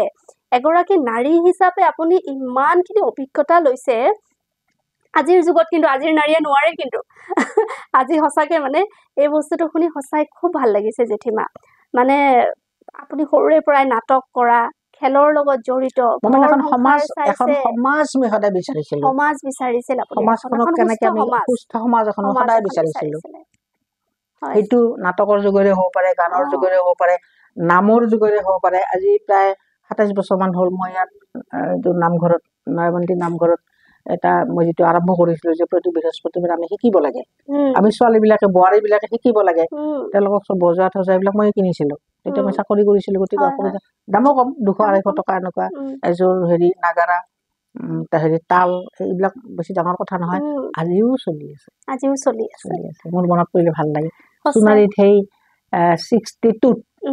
তাত এটা ক্লাব গঠন কৰি তেওঁলোকক গান গাব শিকাইছিলো, নাচিব শিকাইছিলো। এই নাচিব শিকোৱা ছোৱালীৰ ল'ৰাৰ বাচ্ছা এতিয়া স্কুলত পঢ়ে, এতিয়াও আছে তেওঁলোকক শিকাইছিলো। মানে এটাৰ পিছত এটা মানে জেঠীমাৰ মানে গুণবিলাক আমি একদম মানে আজি জানিবলৈ পাৰি আছো। সঁচাই হঠাৎ কেতিয়াবা লগ পালে মাজে মাজে কিবা কিবি হয় নহয়, মিটিং চিটিং ভাবি যাবি, চিনিয়ৰ চিটিজেনৰ কিবা কিবি হৈ গ'ল যে আহি পেলাই মোৰ গুৰু বুলি কৈ কোনোবাই সেৱা কৰিলো। হা, মই কেতিয়াৰ পৰা গুৰু হলো, কোন হলো? চাওঁ যে সেই অকণমানি ছোৱালীজনী নাতি এটা হাতত ধৰি আহিছে। মই যেতিয়া শিকাইছিলো তেতিয়া তাই সৰু ছোৱালী, এতিয়া তাইৰ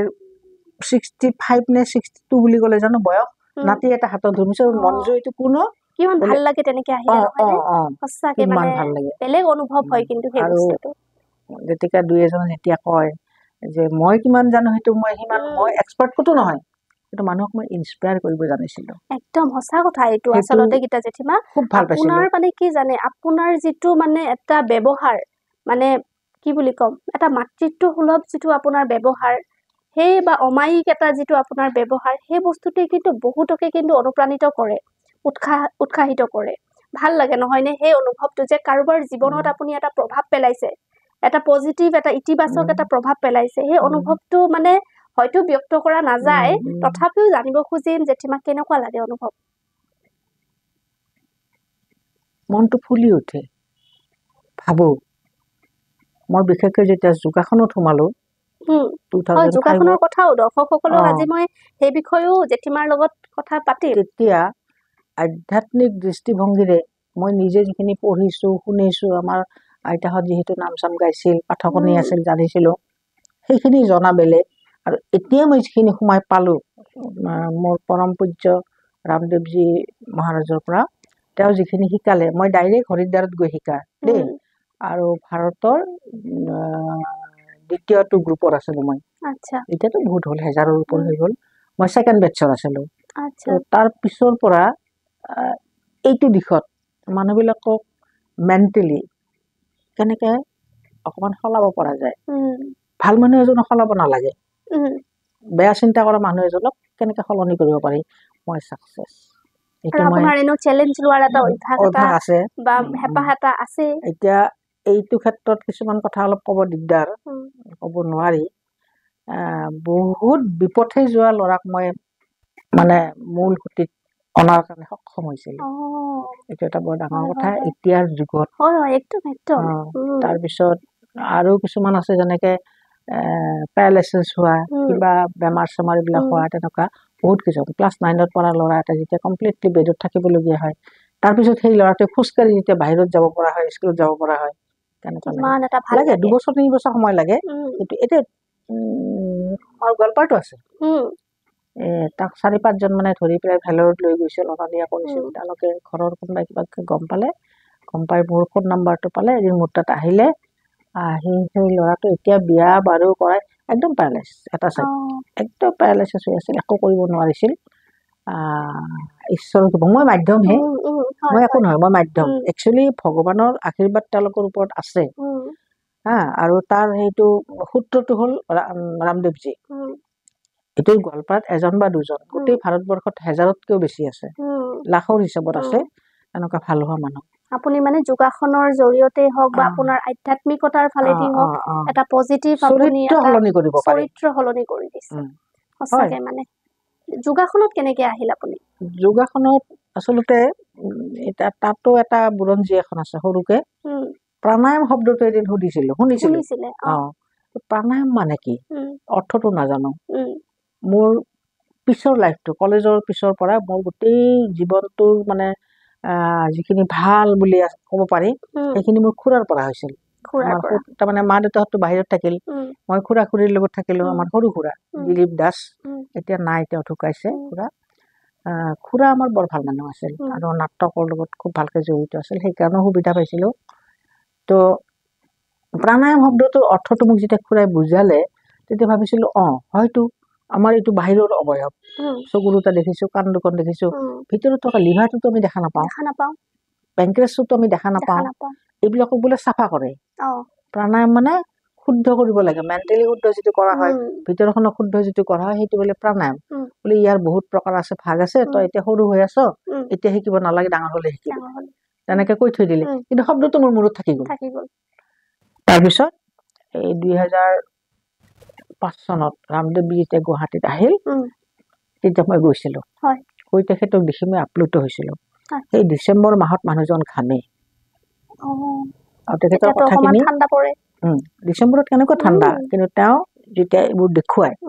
তেতিয়া মানে ইমান বেছি প্ৰচাৰ হোৱা নাছিলতো যিখিনি হৈছিল সেইফালে হৈছিল অসমত হোৱা নাছিল এইখিনিত মই খুব ভাল পালো তেখেতে নিমন্ত্ৰণ কৰি গ'ল যে পতঞ্জলি চিকিৎসালয়খন উন্মোচন কৰা হ'ব এপ্ৰিলৰ 5 তাৰিখে 2005 চনত মই গ'লো অসমৰ পৰা বহুত গৈছে তাৰ মাজত ময়ো এগৰাকী এয়া আপোনাৰ বিয়াৰ আগতে নহয় 2005 চনত বিয়াটো কাহানি বেয়া হৈছে বিয়াৰ কথাটো সুধিম আপুনি কৈছিল যে বিয়াৰ এটা খুহুতীয়া কিবা এটা কথা আছে সেই বিষয়ত যাম তথাপি আপুনি কৈ আছিল যোগাসনৰ এইটো তাৰপিছত এইটো তেনেকে গ'লো ইণ্ডিয়াৰ সেকেন্ড বেটছ বুলি ক'লে প্ৰথমতে অলপ ভয়ো খাইছিলো ইণ্টাৰভিউতে ভয় খাইছিলো মস্ত 7 ফুট মান দীঘল মানুহ এজনে ইণ্টাৰভিউ লৈছিল পাঞ্জাবী মই তেতিয়া অলপ ভয়ে খাইছিলো তাৰপিছত বোলো কি ভয় কৰিবলগীয়া কথা মানুহটো মোক নামাৰে নিপিতে গুলি নকৰে জানাখিনি কৈছো নজনাখিনি নকওঁ মানে সাহসটো আছে আৰু প্ৰথমতে অলপ লাগে আৰু পইচা লাগে তাৰপিছতে ক'লো নৱেম্বৰত মোক তেওঁলোকৰ পৰা ফোন আহিল যে মই চিলেকশ্যন হৈছো মই যাব লাগে আৰু ট্ৰেইনিংটো ল'ব লাগে বিৰাট ফূৰ্তি গ'লো তেতিয়া মোৰ ল'ৰা বাহিৰত পঢ়ে দুইটাই গুৱাহাটীত মই অকলে ঘৰটো তলা মাৰি থৈছো আৰু গুচি গৈছো 14 দিন ট্ৰেইনিং ল'লো থাকি গুচি আহিলো আহি এইটো এটা কথা আমি এতিয়া গোৱালপাৰাত ক'ব পাই মই ভাল পাম মই শিকি অহাৰ পিছত প্ৰথম এপ্লাই কৰিছো দুঘৰ মুছলিমৰ ঘৰত তেওঁলোকে সব জানে কিন্তু নকয় যেটো এটা মানে যে মন এটা আমি ইছলাম ধৰ্মৰ মানুহ আৰু এইটো হ'ল সনাতন ধৰ্মৰ মানুহ গতিকে ক'লে জানোচা কিবা এটা হয় তেনেকৈ মই বহুত পাইছো বহু অজস্ৰ পাইছো মানে এদিনতে কৈ শেষ কৰিব নোৱাৰি তাৰপিছত মোক মনে মনে কয় যে এনেকুৱা এইটো সেইটো কিবা কিবি হৈছে আপুনি বোলে এনেকে শিকি আহিছে আমাক অলপ শিকাব নেকি মই ডেফিনেটলি শিকাম মই শিকাবৰ কাৰণে জনাবৰ কাৰণে ভাল কৰিবৰ কাৰণে মই শিকি আহিছো প্ৰথম মানে মোৰ যোগাসনৰ আৰম্ভণি দুঘৰ মুছলিম মানুহৰ ঘৰত মই নামটো বাৰু নকওঁ দেই তেওঁলোকে ভালো পালে এতিয়াও মোক সমীহ কৰে কিন্তু তেনেকে আপোনাৰ লাহে লাহে যোগাসনৰ হেতুত আৰম্ভণি হৈ কেম্প কৰিলো বহুত কেম্প কৰিলো মোৰ ঘৰত কেম্প ইমান কৰিলো মোক এবাৰ গুৱাহাটীত ৰামদেৱজীহঁতে সুধিছিলে যে এবছৰত তুমি 100 প্ৰশিক্ষক উলিয়াই দিব লাগিব এবছৰত এতিয়া মই কৈছিলো যে স্বামীজী মই 200 দিম তেওঁতো হতবাকৰ চকুটো থিয় কৰি দিলে মই 100 কলো তেওঁ 200 কয় এইটো কেনেকুৱা কথা তেওঁৰ ওপৰত নাযায়তো কোনেও তাৰপিছত মইতো কৈয়ে পালো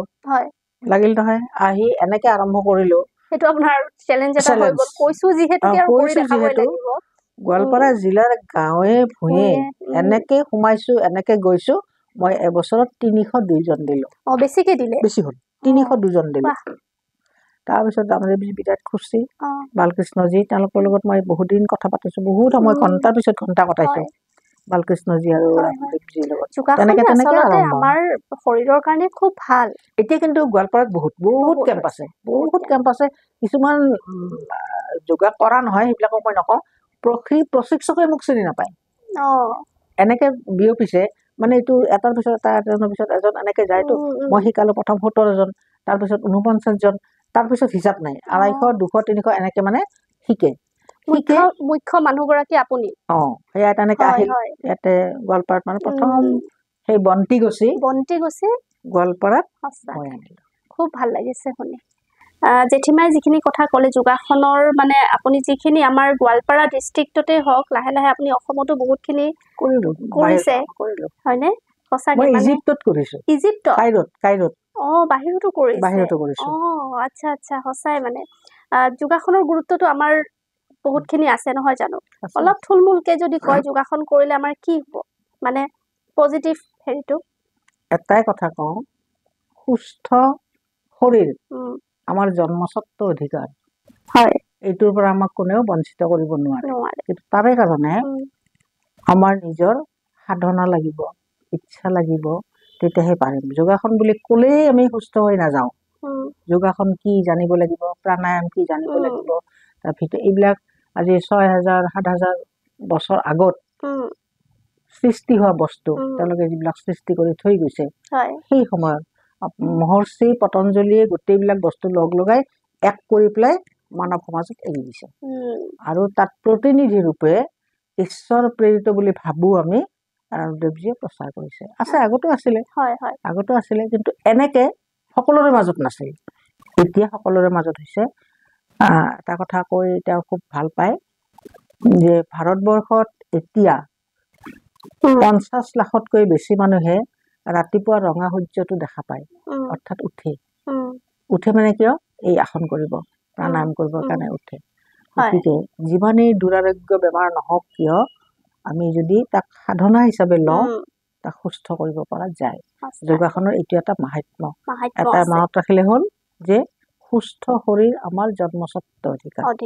হয় ঠিকে কৈছে ভাল লাগিল সঁচাই মানে জেঠীমাৰ ইমান এইবিলাক মানে এটা ভাল আপুনি দিশ বা আমাৰ সমাজৰ কাৰণে আপুনি যিখিনি আগবঢ়াই নিছে এইখিনি কিন্তু সঁচাই মানে লেখত ল'বলগীয়া আৰু জেঠীমা আপুনি বৈবাহিক জীৱনৰ কথাটো কৈছিল খুব এটা ইন্টাৰেষ্টিং এটা কিবা এটা কাহিনী আছে জানিব খুজিম আপোনাৰ পৰা এটা বয়স থাকে নহয় মানুহৰ এইটো সময়ত মোৰ যিটো চিন্তা এই চিন্তাটো মোৰ আজি ২০ বছৰ আগত নাছিল আৰু ২০ বছৰ বয়সত মোৰ যিটো চিন্তা সেইটো মোৰ ১০ বছৰ বয়সত নাছিল নহয় সেই সময়ত মই ১৮-১৯ বছৰ তেনেকুৱা এই যে ক'লো মোৰ মানে চবেই যদি এই মানুহটোৱে যদি গাই খিৰাব পাৰে মই কিয় নোৱাৰিম এওঁ যদি মাছ মাৰিব জানে মই কিয় নোৱাৰিম তেওঁ যদি গছত উঠিব পাৰে মই কিয় নোৱাৰিম মই যে ছোৱালী সেইটো মোৰ ভাৱ নাছিল চব জানিব লাগে পাৰিব লাগে কলেজৰ পৰা যাওঁতে এই ক'লো যে যেতিয়া এছাৰি এডাল মোৰ হাতত থাকে অৰ্থাৎ এইটো অঞ্চলতে গৰু ঘূৰি ফুৰে দূৰত নাযায় গৰুটো খেদি খেদি মই ঘৰতে গৈ আছোঁ হাতত কিতাপ তাৰপিছত এছাৰিডাল হাতত আছে গৈ আছোঁ মোৰ কাষেৰে গাড়ী এখন পাৰ হৈ গৈ আছে মই ৰাস্তাটো এৰি দিছোঁ কাৰ গাড়ী কি কথা মই নাজানো তাৰপিছত গাড়ীখন অকণমান শ্ল' কৰিছে আৰু মতা মানুহ গোটেইকেইটা ল'ৰা মানুহ মুখখন উলিয়াই দি মোক জোকাই গৈছে হা ইমান সাহস কোনটো গ'ল কথা গাড়ীটো গুচি গ'ল মোৰো মনত নাই মুখখন দেখিলোঁ যদিও তাৰপিছত নেক্সট ডে তাৰে দুজন তিনিজন ল'ৰা তিনিজন আমাৰ ঘৰত তাৰমানে আমাৰ এটা সম্পৰ্ক আছিল মোৰ যিজন বৰজনা তেওঁ গোৱালপাৰাত চাকৰি কৰিছিল সেই সূত্ৰে ইয়াতে থাকে আৰু তেওঁলোকৰ মাকৰ ঘৰ গোৱালপাৰাত গতিকে অলপ জানো আৰু দেখাও নাই কেতিয়াও খালি জানো যে এওঁলোক এনেকুৱা হয় তাৰপিছত আহি তেওঁলোকে বহি এজনে চিধা কৈ কি হাতত এছাৰি লোৱা ছোৱালী এইজনীয়ে নহয়নে মই বোলো হা কেনেকৈ জানিলে মই হাতত এছাৰি লৈ ফুৰোঁ বুলি তেনেকৈ চিন্তা এটা হ'ল মই ভাবিলোঁ বৰ ভাল ল'ৰা নহয় এইকেইটা ছোৱালী জোকাই ৰাস্তাত খুব বেয়া কথা এইটো তাৰপিছত মই খুৰাক কৈয়ে দিলোঁ ল'ৰাকেইটা ভাল নহয় মোক ৰাস্তাত জোকাইছে গ'ল কথা এছাৰি লোৱা ছোৱালী বুলি মানে মোৰ নামটোৱে হৈ গ'ল কথা ৭-৮ বছৰ পাৰ হ'ল তাৰপিছত এতিয়া দেউতাই মানে আৰু ভাবে দেউতাৰ অসুখ হ'ল মা নাই এইক বিয়া দিব লাগে সোনকালে আমাৰ ঘৰৰ মানুহবিলাকে ইতিমধ্যে তেওঁলোকৰতো অহা যোৱা আছেই তেওঁলোকৰ মাজৰে মানে এই মোৰ শহুৰৰ যিটো পৰিয়াল এই দীঘলকৈ যিটো ল'ৰা কৈছে নহয় এওঁক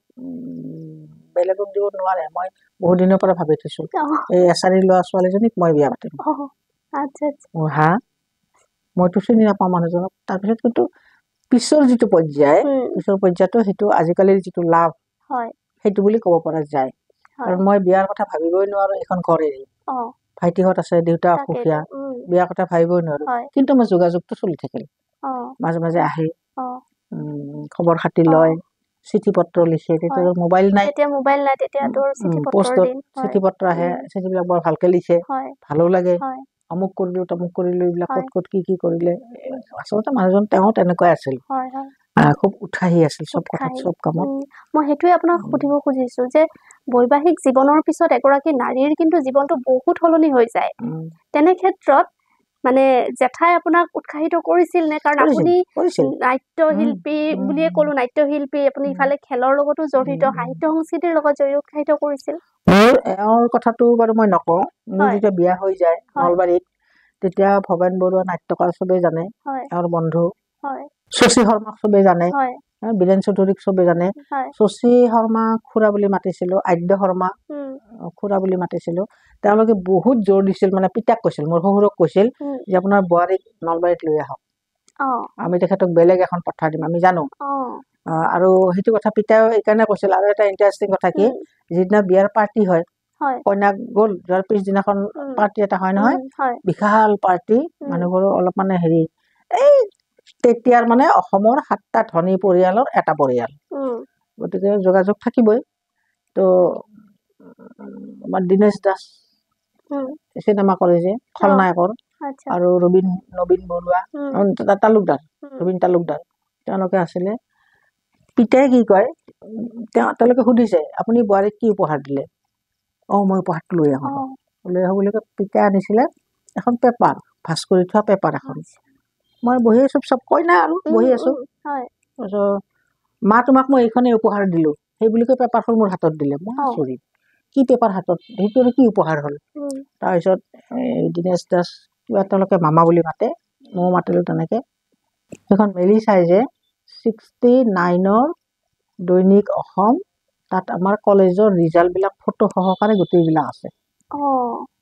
তেওঁ সেইখন সাঁচি থৈ দিছে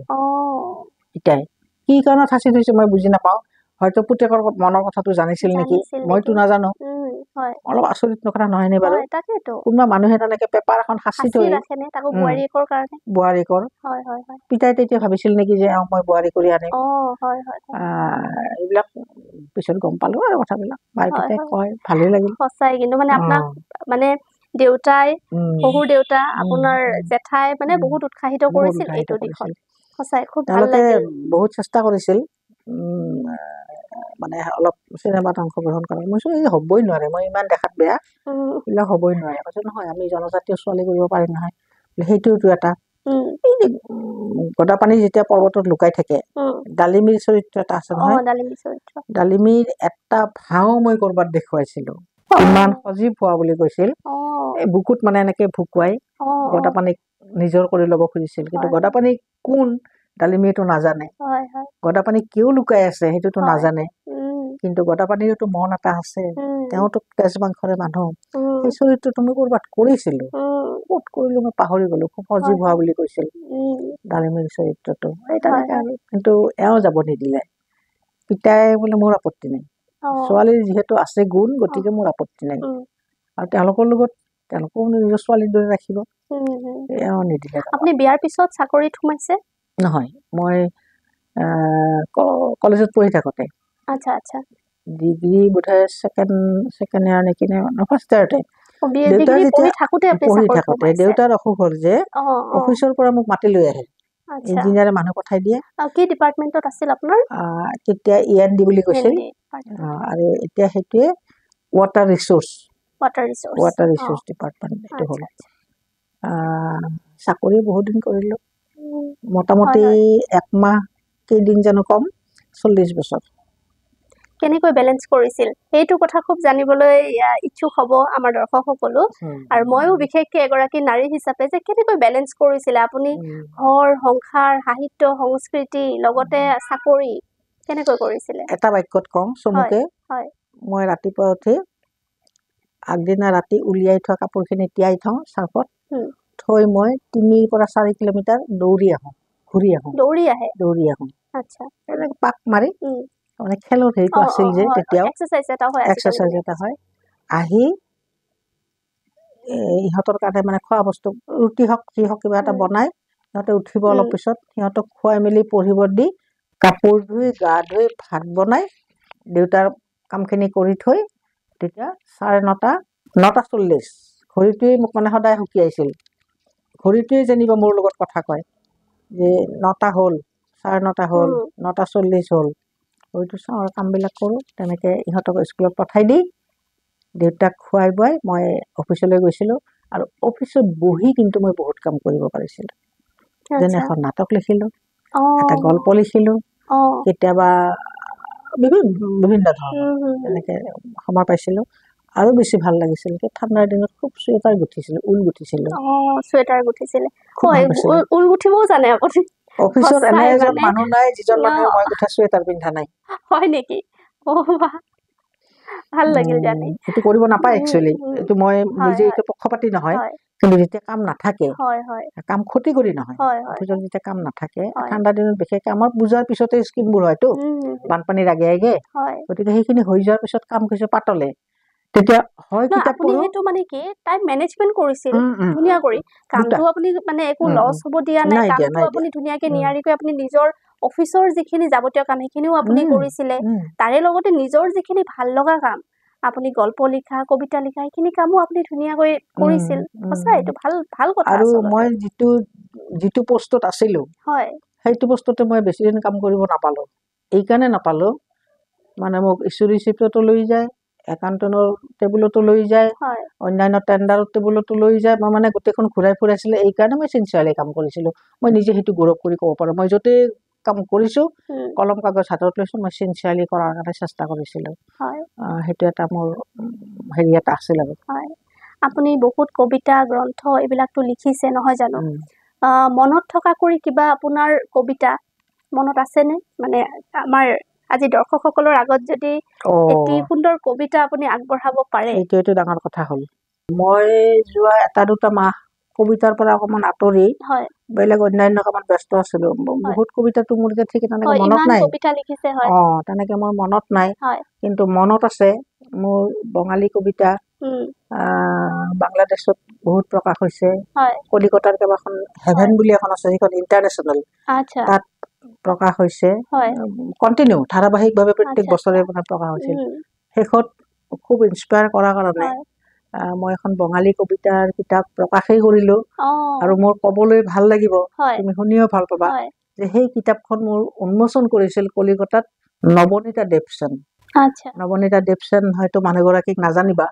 অমৰ্ত্য সেনৰতো নাম শুনিছা নোবেল বঁটা বিজয়ী অমৰ্ত্য সেনৰ ঘৈণীয়েক তেখেতৰ সাহিত্যিক আৰু য'ত মহাশ্বেতা দেৱী আছিল আমাৰ মামণি ৰয়ছম গোস্বামী আছিল শিলা বাইদেউ আছিল পদ্মশ্ৰী ডক্টৰ শিলা বৰঠাকুৰ আছিল কলিকতাত সেইখন মিটিংখন এৰেঞ্জ কৰিছিলোঁ মই মোৰ চবতকৈ ভাল লগা কথা হৈছে সেইটো কাজল চেটাৰ্জী ভাৰতবৰ্ষৰ বিখ্যাত এজন গায়ক অৰুণ চক্ৰৱৰ্তী জাতীয় কবি বুলি স্বীকৃতি দিয়া এজন মানুহ ভাৰত চৰকাৰে তথাগত মৌলিক এইবিলাক মানুহক মই হাতত আনিব পাৰিছিলোঁ মানে কলিকতাৰ বাতৰি কাকতত জাগা পোৱাব টান উলিয়াব পাৰিছিলোঁ যেনিবা মই সেইখিনি কৰিছিলোঁ আমাৰ অসমৰ কাৰণে আপুনি সেইখিনি মানে এটা গৌৰৱবোধৰ কাম তাত সেইদিনা কৈছোঁ মই অৰুণ চক্ৰৱৰ্তীৰ নিচিনা মানুহক মই বহিব চেয়াৰ দিব নাপালোঁ ইমান মানুহ হৈছে তেওঁ একদম বৰ খোলা মানুহ হাঁহি ধেমালি কৰি এই কিচ্ছু হবে না গীতা দি কিচ্ছু হবে না আমি মানে মই তেওঁক দাদা বুলি মাতো তেওঁ মোক দিদি বুলি মাতে এনেকুৱা খুব ভাল লাগে চুচুৰাৰ বহুত ঘটনা আছে আচলতে জেঠীমাৰ ইমানবোৰ কবিতা ইমানবোৰ গ্ৰন্থ জেঠীমাই মানে নিজৰ সঁচাকে মনত নাথাকে সম্ভৱো নহয় দিয়কচোন আৰু জেঠীমাৰ ঘৰত গ'লে কাৰণ আমি গৈছোঁ মোৰ মানুহজনেও গৈছে গতিকে ইমানবোৰ বঁটা মানে জেঠীমাই মানে অৰ্জন কৰিছে মানে ঘৰত থবলৈ ঠাই নাই আচলতে মানে আমি যিহেতুকে দেখিছোঁ আৰু সেইবোৰ হয়তো ভাষাৰে ময়ো আপোনালোকক আজি প্ৰকাশ কৰিবই নোৱাৰিম বা ব্যক্ত কৰিবই নোৱাৰিম মনৰ অনুভৱখিনি যে সেইখিনি এটা আবেগ নহয় জানো সেই বঁটাবিলাক এটা আবেগ আপুনি ইমান বছৰে যিখিনি আপুনি দিছে হয়নে সাহিত্য সংস্কৃতিতে আপুনি সমাজৰ কাৰণে যিখিনি দিছে আৰু এটা ভাল কথা কি যোৱা বছৰে আপুনি এটা বঁটা পাইছিল, সাহিত্যিক বঁটা। আমাৰ পূজনীয় আমাৰ মুখ্যমন্ত্ৰী ডাঙৰীয়া হিমন্ত বিশ্ব শৰ্মাৰ আপুনি হাতৰ পৰা আপুনি সেই বঁটা লাভ কৰিছিলে নহয় জানো? সেইটো মানে আমাৰ সঁচাই এটা গৌৰৱৰ কথা, আৰু গোৱালপাৰাবাসী হিচাপে আমি খুব গৌৰৱবোধ কৰোঁ জেঠীমা আপোনালে। আৰু সঁচা এইটো এটা খুব ভাল অনুভৱ হয়নে? এটা বঁটা পাইছে আপুনি, আপোনাৰ আৰু এটা আপুনি বঁটা পাইছে কিবা কাব্য মহীয়সী বঁটা। গতিকে মানে আমাৰেই মনত নাথাকে ইমানবোৰ মানে বঁটা আমাৰ জেঠীমাই পাইছে। গতিকে দৰ্শকসকল, এতিয়া শেষৰ ফালে আহিম। আচলতে ক'ব গ'লে কি জানে জেঠীমা, মানে মাল্টি টেলেণ্টেড হোৱাৰ গুণটো সকলোৰে নাথাকে, খুব কম মানুহৰে কিন্তু এই গুণটো থাকে। আৰু এগৰাকী নাৰী হিচাপে আপুনি যিখিনি অৱদান দিছে, মানে শেষত মই আপোনাক এষাৰ কথা সুধিম, যিহেতু ময়ো এগৰাকী নাৰী, যে বৰ্তমান আমাৰ নাৰীসকলক আপুনি কি বাৰ্তা দিব খোজে? বাৰ্তা দিবলৈ বহুত আছে। হয়, মোক যিয়ে ভাল পায়, হয়, বিশ্বাস কৰে, আস্থাত ল'ব পাৰে, হয়, তেওঁলোকক মই মুখামুখিকৈ কওঁ। কিন্তু আজি যদি মই কওঁ, বহুত নাৰীয়ে মোৰ বিপক্ষে আন্দোলন কৰিব, হয়নে কথাটো? কিয় বাৰু কথাটো ক'লে? তাকে সেইটোৱে কৈছো। নাৰী বুলি ক'লে এটা বৃত্তৰ ভিতৰৰ বস্তু নহয়। হয়, বহুতে ভাবে যে নাৰী মানে ভাত ৰান্ধিবই লাগিব, নাৰী মানে ঘৰ সাৰিবই লাগিব, য'তে ত'তে যাব নোৱাৰিব। সেইটো নহয়, অবাধ গোটেই সকলোৰে আছে। যিটো আমাৰ ৰাষ্ট্ৰসংঘই যিটো অধিকাৰ দিছে আমাক, 1910 চনত যিখন পৃথিৱী জুৰি যিখন আন্দোলন হৈছিল ক্লাৰা জেটকিনৰ দিনত, সেই প্ৰভাৱটো আজি আমি বুজি পাইছোতো। সেই সময়তে 1910 চনতে চিন্তা কৰা কথাটো আমি আজি ভালকে হাৰে হিমজুৱে বুজি পাইছো। কিন্তু যিহেতু নাৰী, এইটো ভগৱানৰ ইচ্ছা। কাৰণ শ্ৰীকৃষ্ণয়েও মোহিনীৰ ৰূপ ধৰি আহিছিলে নহয়, কিহৰ কাৰণে? এজন পুৰুষক দেখি এগৰাকী নাৰীয়ে বৰ একো অনুভৱ নকৰে, কিন্তু এগৰাকী নাৰীক দেখি পুৰুষ এজনে কিন্তু বহুত কথাই অনুভৱ কৰে। এইটো এটা ঈশ্বৰ প্ৰদত্ত গুণ, এইটো আমি কৰা কথা নহয়। কিন্তু সেইটোকে লৈ আমি বিজ্ঞাপনৰ সামগ্ৰী হ'ব নালাগে, হয়নে? বহুত মাকক মই কওঁ, ছোৱালীক নকওঁ, মাকক কওঁ যে আপুনি ছোৱালীজনীক অকণমান ড্ৰেছ পাতিবোৰ ভালকে কৰাব শিকাব। এতিয়া মই যিহেতু যোগৰ লগত জড়িত, মই এইটো কথাও কওঁ যে এই যে নখবোৰ দীঘলকে ৰাখি কিবা কিবি ৰং চং সানে, সেইটোৰ পৰা কিন্তু আমাৰ ইণ্টাৰনেল কিছুমান বেমাৰৰ সৃষ্টি হয়। নখ দীঘলকে ৰাখিব নালাগে। কিন্তু কিয় ৰাখে? সৌন্দৰ্য, সুন্দৰ। নাৰী এনেই সুন্দৰ, নাৰীক ইমান সজাব নালাগেতো। এইটো শ্ৰীকৃষ্ণই মানে সেইটো তেতিয়াতে কৈ থোৱা কথা, তেওঁৰে সৃষ্টি। নাৰী এনেই সুন্দৰ, তাক আৰু নতুনকে ৰং সানি কিবা কিবি লগাই সুন্দৰ কৰিব নালাগে। এনেই সুন্দৰ। কিয় সুন্দৰ হয়? নাৰীৰ স্বভাৱটো, নাৰীৰ গুণটো যিখিনি থাকিব লাগে।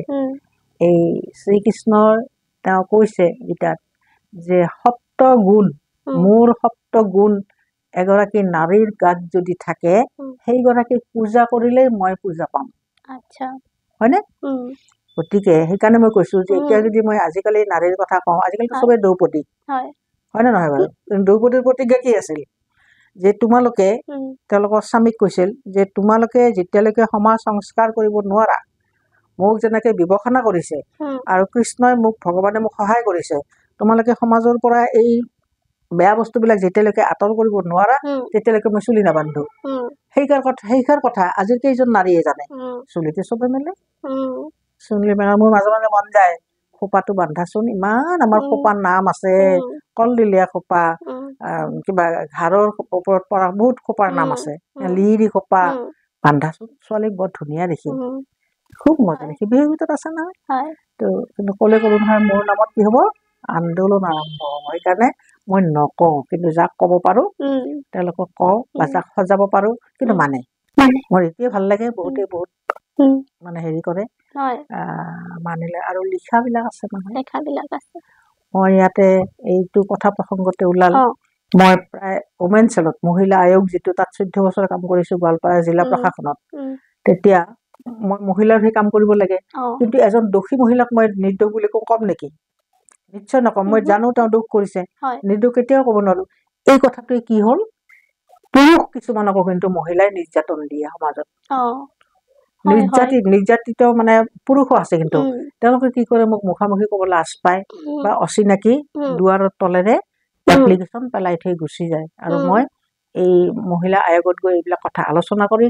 সেই মানুহজনৰ এড্ৰেছ উলিয়াই আনি তেনেকুৱা ঘৰ ঠিক কৰা এখন সুখৰ সংসাৰ গঢ়ি দিয়াত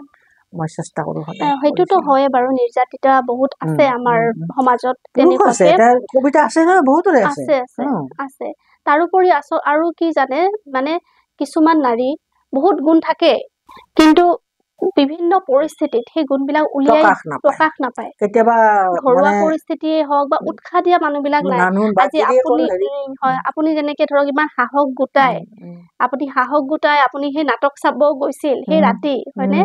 বা আপুনি খেলত গৈছিল মানুহৰ ইমান হেৰি কৰি পেলাই কিন্তু আজি হয়তো বহুতেই ইচ্ছা কৰিও সাহস কৰিও সেইখিনি আগবাঢ়িব নোৱাৰে বহুত পৰিস্থিতি হ'ব পাৰে নহয় গতিকে তেনে ক্ষেত্ৰত এটা উৎসাহমূলক কিবা এটা বাৰ্তা যদি আপোনাৰ পৰা দিয়া হয় কি বুলি ক'ব সেইটোৱে মনক সদায় স্থিৰ ৰাখিব লাগে বেয়া চিন্তা পজিটিভ চিন্তাটো সকাৰাত্মক চিন্তাটোৱে মানুহক উন্নতিৰ পথ খুলি দিয়ে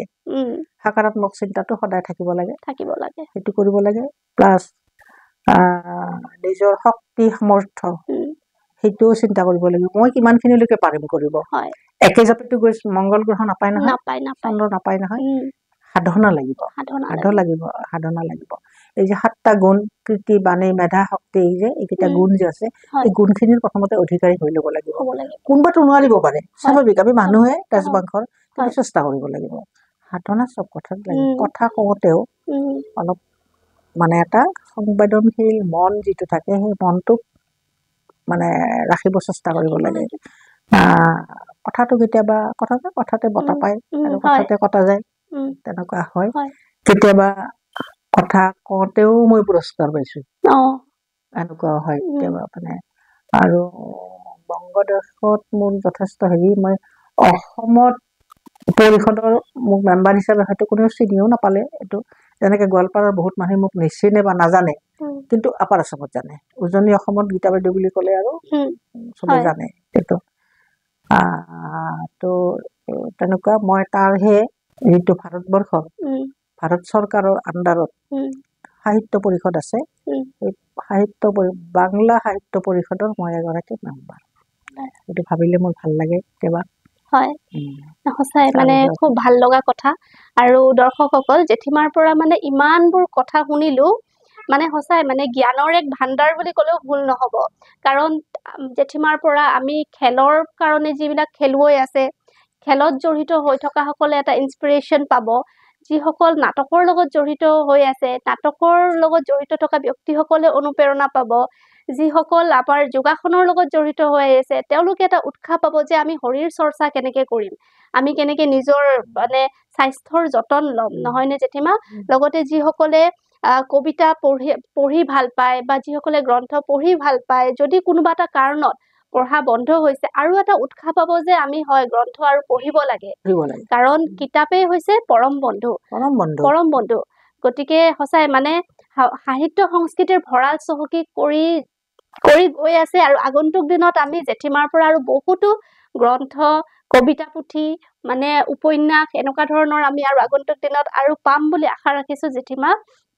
সঁচাই মানে আজি আমাৰ অনুষ্ঠানত আপোনাক পাই আমি গৌৰৱান্বিত কাৰণ কিয় আপুনি হৈছে আমাৰ অসমৰ গৌৰৱ আমাৰ গোৱালপাৰাৰ কাৰণে এটা গৌৰৱ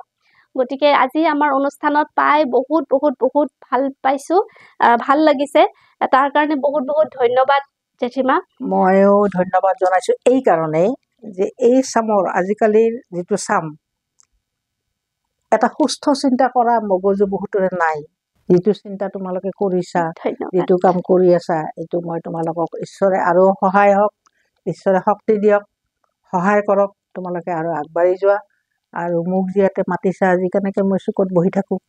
তাৰ পৰা উলিয়াই আনিছা কথা পাতিছোঁ পুৰণি কথা কৈ মোৰো ভাল লাগিছে তাৰ কাৰণে মই ধন্যবাদ জনাইছোঁ ধন্যবাদ দৰ্শকসকল জেঠীমাক আকৌ আমি কেতিয়াবা স্পেচিয়েলি যোগাসনৰ বিষয়ে জানিবৰ কাৰণে কেতিয়াবা আকৌ আপোনালোকৰ মাজলৈকে লৈ আনিম কিন্তু আজি